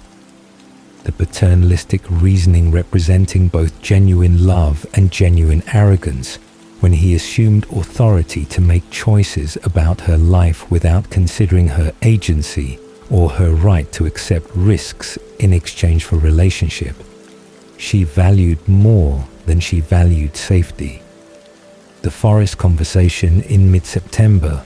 brought Edward's carefully rehearsed speech about not wanting Bella anymore, and about her being just human distraction during boring century of existence. His cruelty calculated to make her believe he had never truly loved her, and to make her accept the breakup without fighting or without trying to convince him to stay when his mind was made up and his decision was final. Her shattering was visible and was immediate, her face draining of color and her body beginning to shake as she processed his words and tried to understand how he could claim their relationship had meant nothing, when everything about their time together had suggested profound connection and profound devotion that could not be faked or could not be merely performance. His final request that she not do anything reckless for Charlie's sake revealed his continued concern for her well-being, even as he was destroying her emotionally, while his departure with his entire family leaving Forks overnight created absolute abandonment that went beyond simple breakup and became complete erasure when the Cullens removed all evidence of their existence from Bella's life, including photographs and including the stereo Edward had given her, and including anything that might remind her of them or might provide comfort during the grief that Edward knew his departure would cause, but that he believed was necessary price to pay for her safety and for her future happiness in normal human life without vampire complications. The months following Edward's departure in September of 2005 transformed Bella into hollow shell, who performed basic functions of living without actually experiencing life or experiencing any emotion beyond the constant ache in her chest, where Edward's absence created physical pain that should not have been possible from purely emotional loss, but that felt real and felt devastating enough to make breathing difficult and make existing require conscious effort, that Bella sometimes questioned whether she had energy or motivation to continue expending. Charlie's worry escalated from concern to desperation as October became November, and November became December, and December became January, without any improvement in Bella's condition, or any indication that time was healing the wound that Edward's departure had inflicted when he had torn himself out of her life and had taken everything that made her life meaningful along with him when he left. The nightmare screaming every night brought Charlie to her room repeatedly to wake her and to comfort her, and to wonder what kind of dreams could cause such terror and such anguish in his daughter, who had always been quiet sleeper during her childhood summer visits, and who had never shown signs of psychological distress or trauma that would explain the current crisis that was consuming her and was making Charlie feel helpless and inadequate as parent, who could not fix whatever was broken in his daughter's mind or heart. His threat to send her back to Jacksonville to live with Renee unless she agreed to see therapists represented his final attempt to address situation that had gone beyond normal teenage heartbreak and had become something that frightened him and made him worry that Bella might be suffering from depression or might be experiencing breakdown that required professional intervention rather than simply requiring time and patience. Bella's mechanical agreement to engage with life came from her desire to stay in Forks rather than from any genuine improvement in her emotional state or any genuine healing of the wound that Edward had created when he had told her he did not want her anymore and had left her believing that their entire relationship had been meaningless to him, even though every moment they had spent together had been everything to her. The discovery that reckless behavior brought Edward's voice as hallucination or as memory warning her against danger provided motivation that was unhealthy, but that was effective in making Bella feel something other than emptiness and feel something other than the constant ache that characterized her existence since September, when Edward had walked away and had taken her future with him. The motorcycles purchased from someone's front yard for $50 represented Bella's plan to create opportunities for recklessness that would trigger Edward's voice and would allow her to hear him warning her and telling her to be careful, even though the voice was not real and was simply her mind's creation, based on memories of his protective nature and his constant concern for her safety.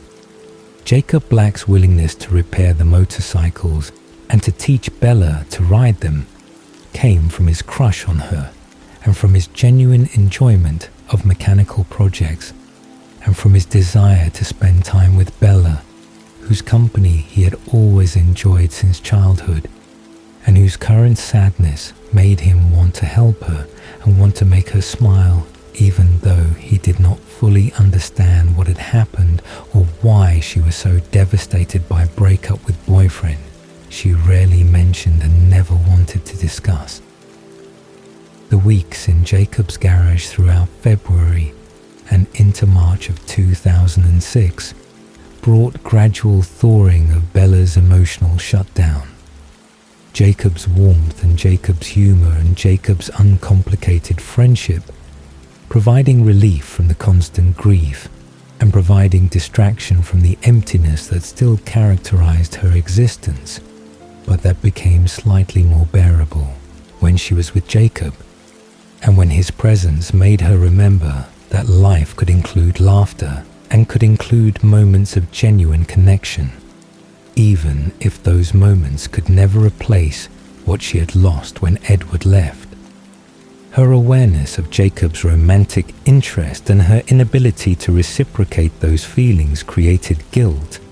that she tried to manage through honesty about her emotional unavailability and through clear communication that their relationship was friendship rather than romance, despite Jacob's hope that time would change her feelings and would make her see him as potential partner, rather than simply as friend who helped her survive the worst period of her life. Jacob's sudden transformation in mid-March brought abrupt end to their friendship and brought return of abandonment. When Jacob stopped answering her calls and stopped responding to her visits and became stranger, who looked at her with expression that suggested he wanted to tell her something but could not because of restrictions or because of secrets that prevented him from explaining why he had changed and why he could no longer be her friend. The growth spurt that added significant height and muscle mass to Jacob's frame, and the personality change that made him harder and more serious and less like the boy she had known since childhood, suggested something supernatural was occurring. Bella's experience with vampires making her suspect that werewolves from Quileute legends were real, just as vampires had been real and that Jacob had become werewolf, whose nature now made him enemy of vampires and made him dangerous to Bella, whose connection to Cullens he knew about and whose relationship with Edward he had witnessed during the brief period when Edward had been in Forks and had been part of Bella's life. The confrontation at Jacob's house brought confirmation when Jacob's attempts to explain through hints and through careful word choices that avoided explicit violation of pack secrecy made clear that he was part of Samueli's pack and that the Quileute legends about shapeshifters were accurate, and that Jacob's transformation into wolf had been triggered by vampire presence on Quileute land or near Quileute land that activated the genetic legacy that allowed certain Quileute males to transform into giant wolves whose purpose was protecting their people from cold ones who represented existential threat to human population. His anger at the Cullens for leaving Bella vulnerable and for abandoning her in territory where Victoria was hunting her for revenge against Edward, who had killed Victoria's mate James, represented Jacob's protective instinct and his genuine concern for Bella's safety when Vampire Tracker was pursuing her and when she had no vampire protection and no awareness that she was being hunted. Victoria's repeated attempts to reach Bella throughout March and into April were thwarted by Jacob's pack, whose patrols along the treaty line prevented Victoria from crossing onto Quileute land, where Bella spent most of her time either at school or at Jacob's house, or at La Push Beach, where the wolves' protection kept her safe from vampire attack. The game of cat and mouse between Victoria and the pack created ongoing tension and created situation where Bella was simultaneously bait and protected asset,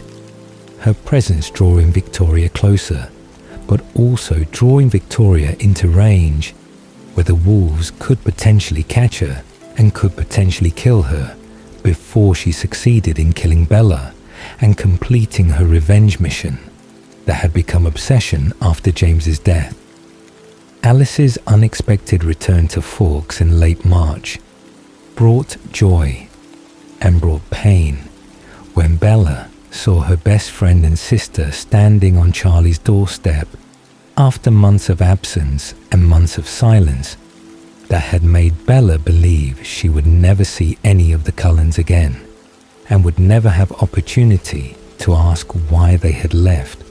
or whether Edward's claims about not wanting her had been truth or had been lies designed to make her let him go. Alice's explanation of her vision showing Bella jumping off cliff into ocean created misunderstanding that had catastrophic consequences. Alice's interpretation of the vision as suicide attempt rather than as reckless thrill-seeking, making Alice believe Bella was dead. When she saw vision of Bella disappearing beneath the waves, without seeing the later vision of Jacob pulling Bella from the water and saving her from drowning in the strong currents that Bella had not anticipated and had not prepared for adequately. The phone call Edward made to Charlie's house to confirm whether Bella was dead brought Jacob to the phone at moment when Charlie was at Harry Clearwater's funeral. Jacob's response to Edward's question about Charlie being that Charlie was at the funeral creating impression in Edward's mind that the funeral was Bella's funeral and that Bella was dead from suicide, that Alice's vision had shown and that Edward's departure had caused when his absence had driven Bella to despair that had ended in her death. The decision Edward made in that moment to join Bella in death represented his inability to exist in world where she did not exist, and represented his conviction that immortality without her was punishment rather than gift, and was existence. He had no desire to continue when the person who had made his century of waiting worthwhile was gone and was never coming back. His plan to expose himself to humans in Volterra. Italy during the St. Marcus Day festival would force the Volturi to execute him for breaking the fundamental law against revealing vampire nature to human population. The forced suicide representing only method available to vampire whose body could not be destroyed through normal means and whose existence could only be ended through intervention from vampire authorities who had power and had motivation to eliminate vampires who threatened secrecy that protected vampire civilization from human discovery and from potential conflict that would arise if humans became aware that vampires existed and lived among them. Alice's vision of Edward's plan came too late to prevent his departure, but came early enough to allow intervention if Alice and Bella could reach Volterra before noon on St. Marcus Day, when Edward planned to step into the fountain square and remove his shirt and expose his sparkling skin to the crowd of festival attendees whose witness of his supernatural appearance would force the Volturi to act and would force them to kill Edward to protect the secret that he would have violated through his desperate act. The frantic flight from Seattle to Florence and the stolen yellow Porsche that Alice drove at illegal speeds through Italian countryside brought them to Volterra with the minutes to spare before noon bells would ring and would signal Edward's moment to step into sunlight and complete his plan. Bella's run through the crowded festival streets was desperate and was hindered by the masses of people wearing red cloaks and celebrating the holiday that commemorated the supposed expulsion of vampires from Volterra centuries earlier. The irony being that vampires had never left Volterra, but had instead established their capital and their ruling authority in the city and maintained their presence through the Volturi family, whose power kept vampire civilization organized and kept vampire laws enforced across the world. The fountain square was crowded and was sunlit when Bella finally reached it. Edward's figure visible at the edge of the shadow, preparing to step forward and preparing to expose himself, before Bella threw herself at him and wrapped her arms around him and prevented him from stepping into full sunlight that would have revealed his nature and would have accomplished his goal. His disbelief at her presence and his conviction that he was hallucinating or was experiencing some dying vision made him confused and made him vulnerable when Jane and the other Volturi Guard members appeared and issued invitation that was actually command to accompany them to the Volturi compound, where Aro would determine whether Edward's attempted exposure warranted execution or warranted some other punishment that would ensure he never attempted to break vampire law again. Bella's presence as human, who knew about vampires and who had been brought into Volturi territory, complicated the situation and created additional problem that would need to be addressed because human knowledge of vampire nature was violation that typically resulted in the human's death or the human's transformation to eliminate the security risk that human knowledge represented. The throne room in the Volturi compound where Aro and Marcus and Caius sat in elevated positions while Jane and the other guard members surrounded Edward and Bella, and Alice created atmosphere of judgment and created sense of danger that was palpable when the Volturi represented ultimate authority and represented power that even Carlisle's diplomatic skills and Carlisle's long friendship with Aro might not be sufficient to overcome if Aro decided that Edward's attempted exposure or Bella's human knowledge required permanent solutions that would eliminate threats to vampire secrecy. Aro's gift of reading every thought and every memory through touch made him fascinated with Bella's immunity to vampire mental gifts when Edward could not read her mind, and when Aro's own gift provided him no access to her thoughts or her memories when he touched her hand and expected to see everything she had ever experienced or ever thought. The decree that Bella must either be transformed into vampire or must be killed to prevent her knowledge from spreading or from creating security risk represented ultimatum that had no third option, and that forced immediate decision about Bella's future. When Edward's preference to keep her human conflicted with Volturi law and conflicted with Aro's determination to eliminate potential threats regardless of Edward's wishes or Bella's preferences, Alice's quick thinking and Alice's offer to show Aro her vision of Bella as vampire in future created escape route that satisfied Aro's concern about security, while also allowing them to leave Volterra alive and allowing Bella to remain human temporarily, with understanding that transformation would occur eventually and that the Volturi would check to ensure compliance with Aro's expectation. The escape from Volterra and the flight back to the United States brought relief mixed with continued tension as Edward processed his mistake and processed his nearly successful suicide attempt that had been based on misinformation and had been driven by grief that he realized was selfish, when his death would have devastated his family and would have accomplished nothing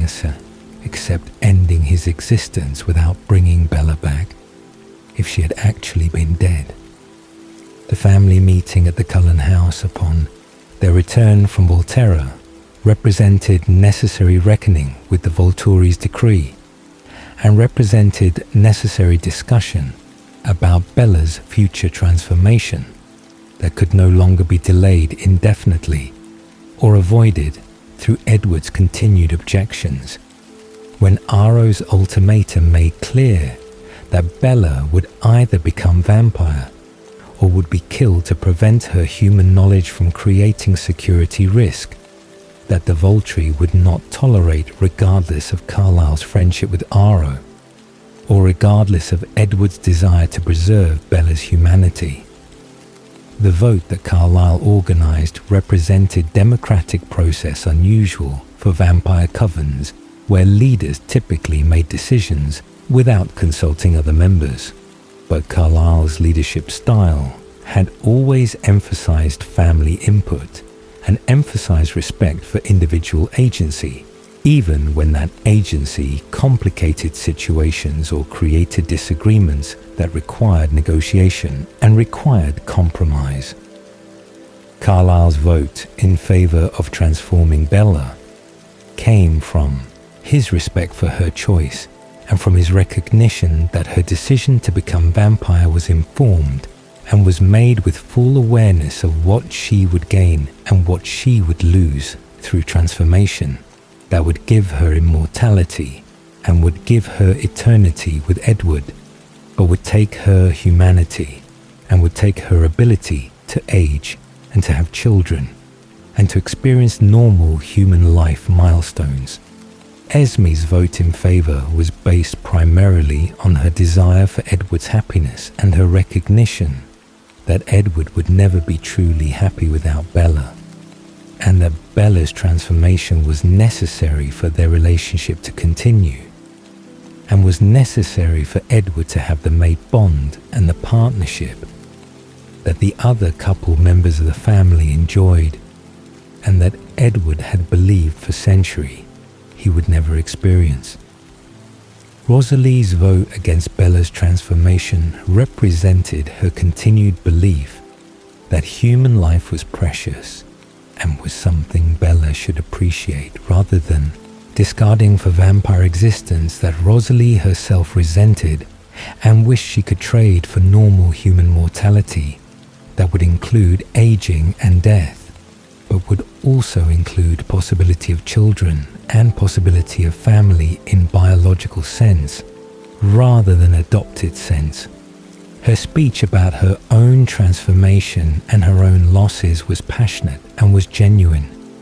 Her pain about never being able to have children, making her unable to understand why Bella would voluntarily choose transformation when Bella had option to remain human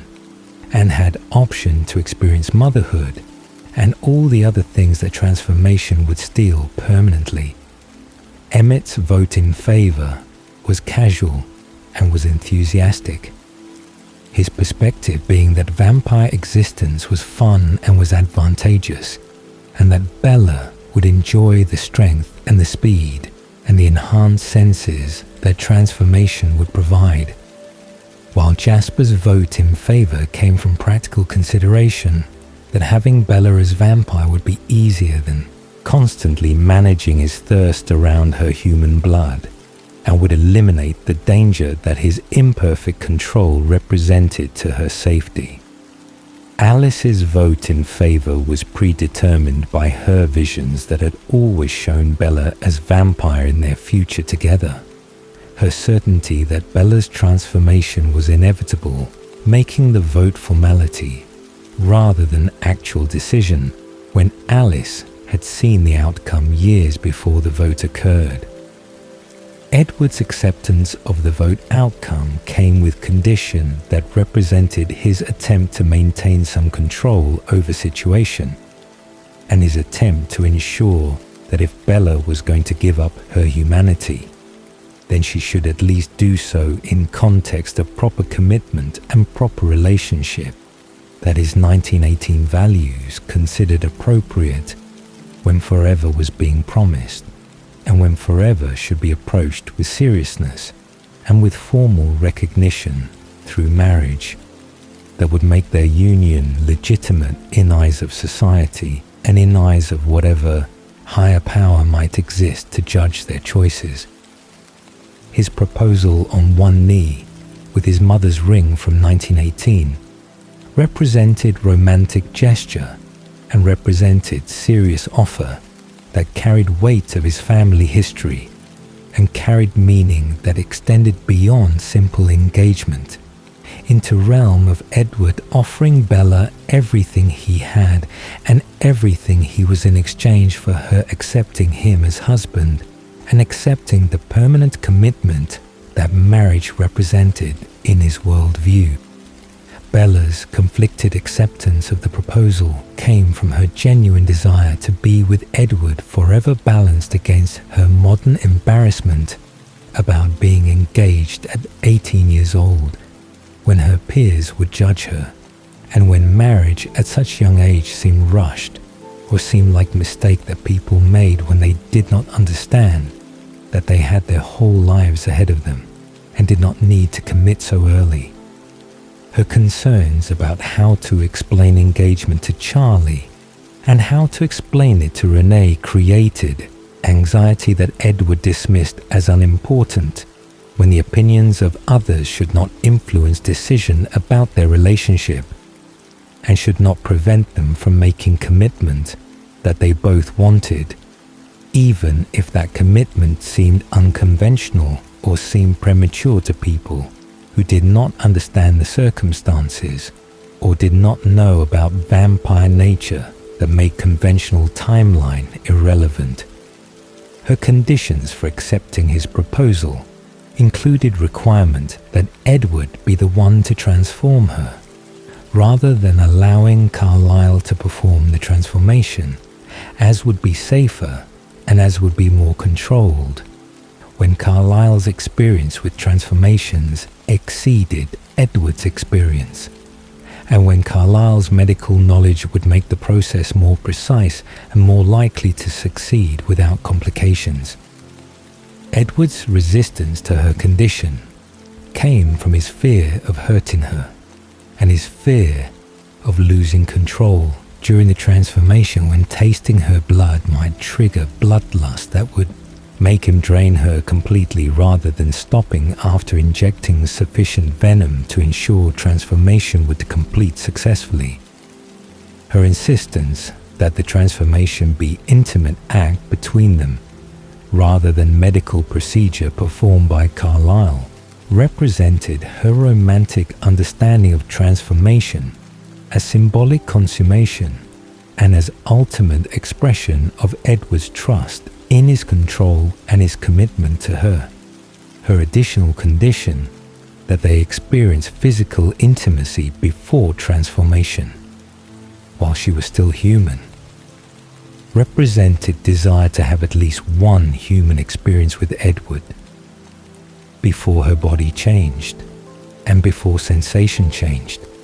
and before everything about physical existence transformed into vampire experience that would be different from human experience in ways that could not be predicted or could not be prepared for adequately.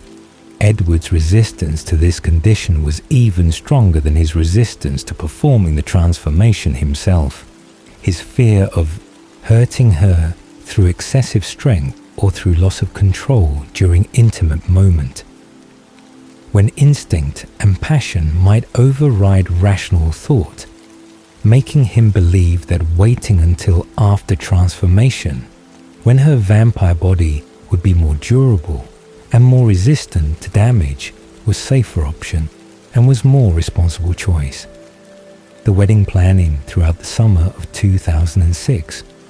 became Alice's obsession and became Alice's domain, where her vision of perfect ceremony and perfect celebration drove every decision about venue and about decorations and about dress selection and about guest lists that would include the Denali Coven and would include Bella's human family and human friends who would witness the ceremony without understanding the full context or the full meaning of marriage that would be followed by transformation, that would end Bella's human existence and would begin her vampire existence within days or weeks of the ceremony, depending on exact timeline that Edward and Bella negotiated regarding her additional condition about physical intimacy. Charlie's response to the engagement announcement was resigned disappointment mixed with reluctant acceptance. His concern that Bella was too young and was making mistake balanced against his recognition that forbidding the marriage would likely drive Bella away and would likely make her rebel against his authority in ways that would damage their relationship permanently when she was technically adult and could make her own choices regardless of his approval.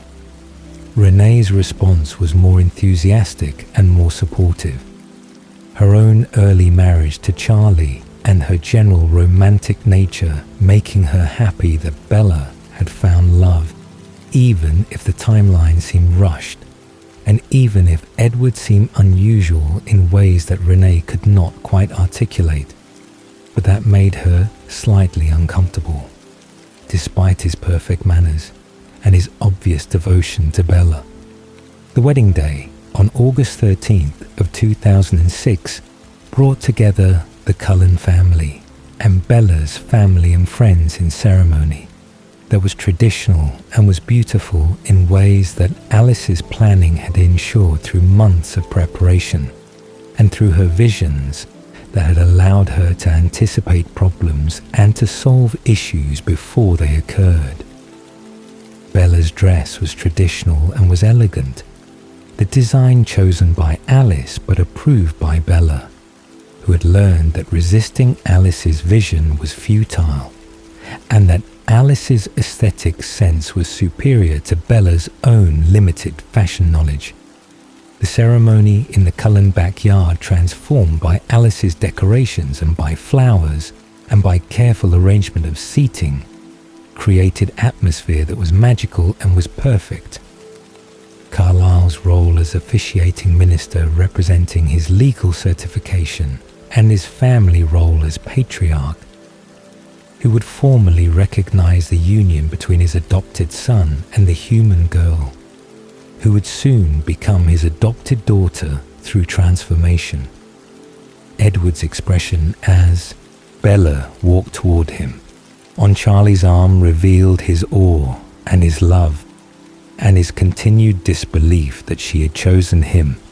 and had chosen immortality with him over normal human life that she could have had with someone less dangerous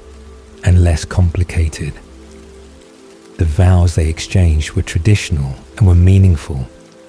The words about forever and about commitment carrying literal truth that most wedding couples could not claim, when their forevers would be limited by human mortality.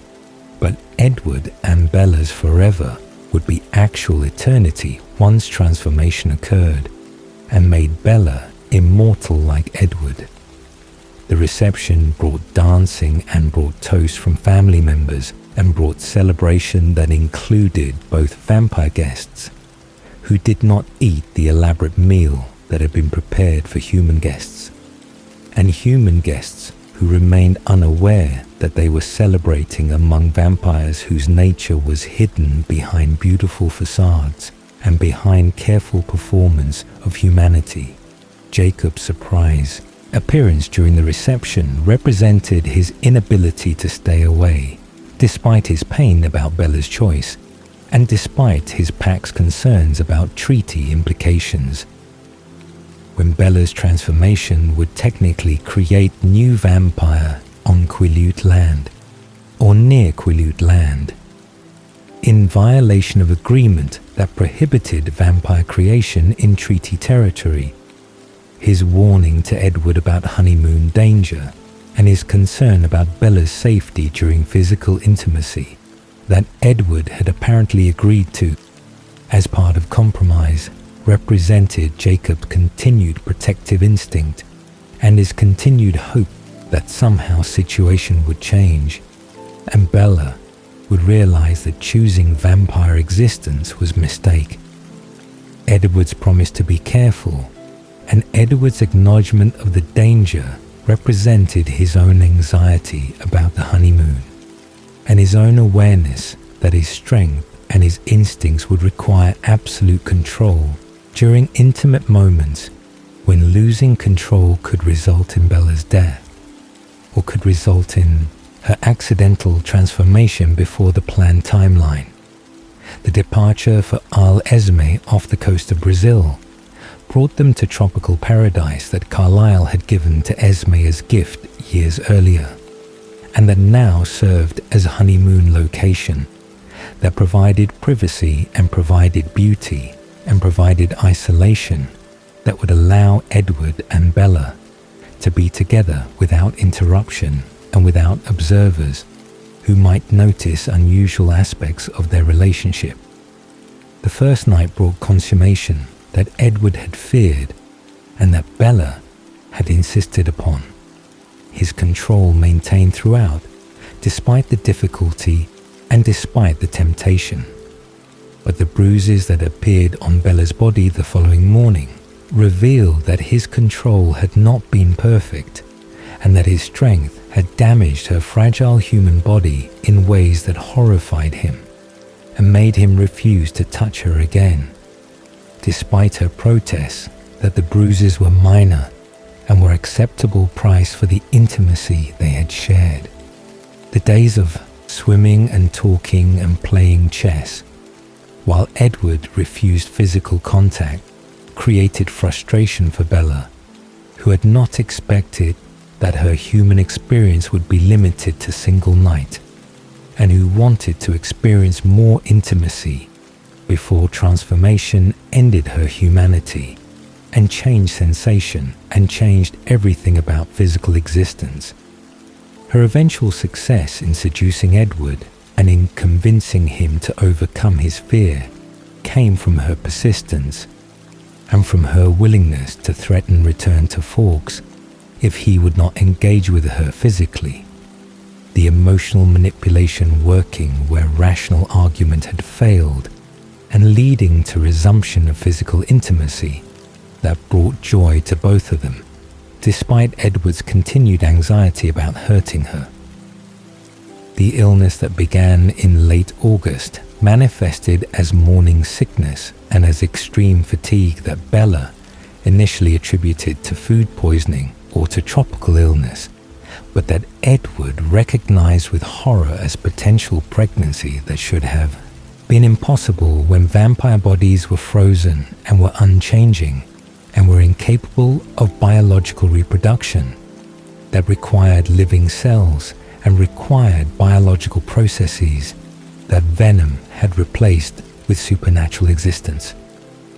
The confirmation through Bella's missed period and through her instinctive hand on her stomach, protecting something that was growing inside her, brought panic from Edward and brought certainty from Bella that she was keeping the baby regardless of the danger and regardless of Edward's fear that the pregnancy would kill her before the fetus could develop or could be born. The immediate return to Fawkes and the immediate consultation with Carlyle brought assessment that the pregnancy was real and was progressing at accelerated rate, that suggested hybrid nature combining vampire and human traits in ways that had never been documented in vampire history and in ways that created unknown dangers and unknown complications. Edward's desperate pleas for Bella to terminate the pregnancy came from love and from terror that he would lose her, while Bella's absolute refusal to consider abortion came from her instant maternal bond with the baby and from her recognition that this pregnancy was miracle and was only chance she would have for biological motherhood when transformation would end her fertility permanently and would make future pregnancy impossible. So rest now, Twilight Souls, with Edward and Bella's complete love story, traced from first silent glance in biology class to forever as vampires with their impossible daughter, who proved that love creates miracles even when miracles should not be possible according to every law of nature and every limitation of vampire existence. Their journey from strangers to soulmates carried them through danger and through separation and through choices that defied logic, but that followed the heart's certainty that some connections transcend reason and transcend caution and demand to be honored regardless of cost or regardless of consequence. Edward's century of waiting ended when Bella's silent mind became the voice he had longed to hear, while Bella's searching for belonging ended when Edward's golden eyes saw her truly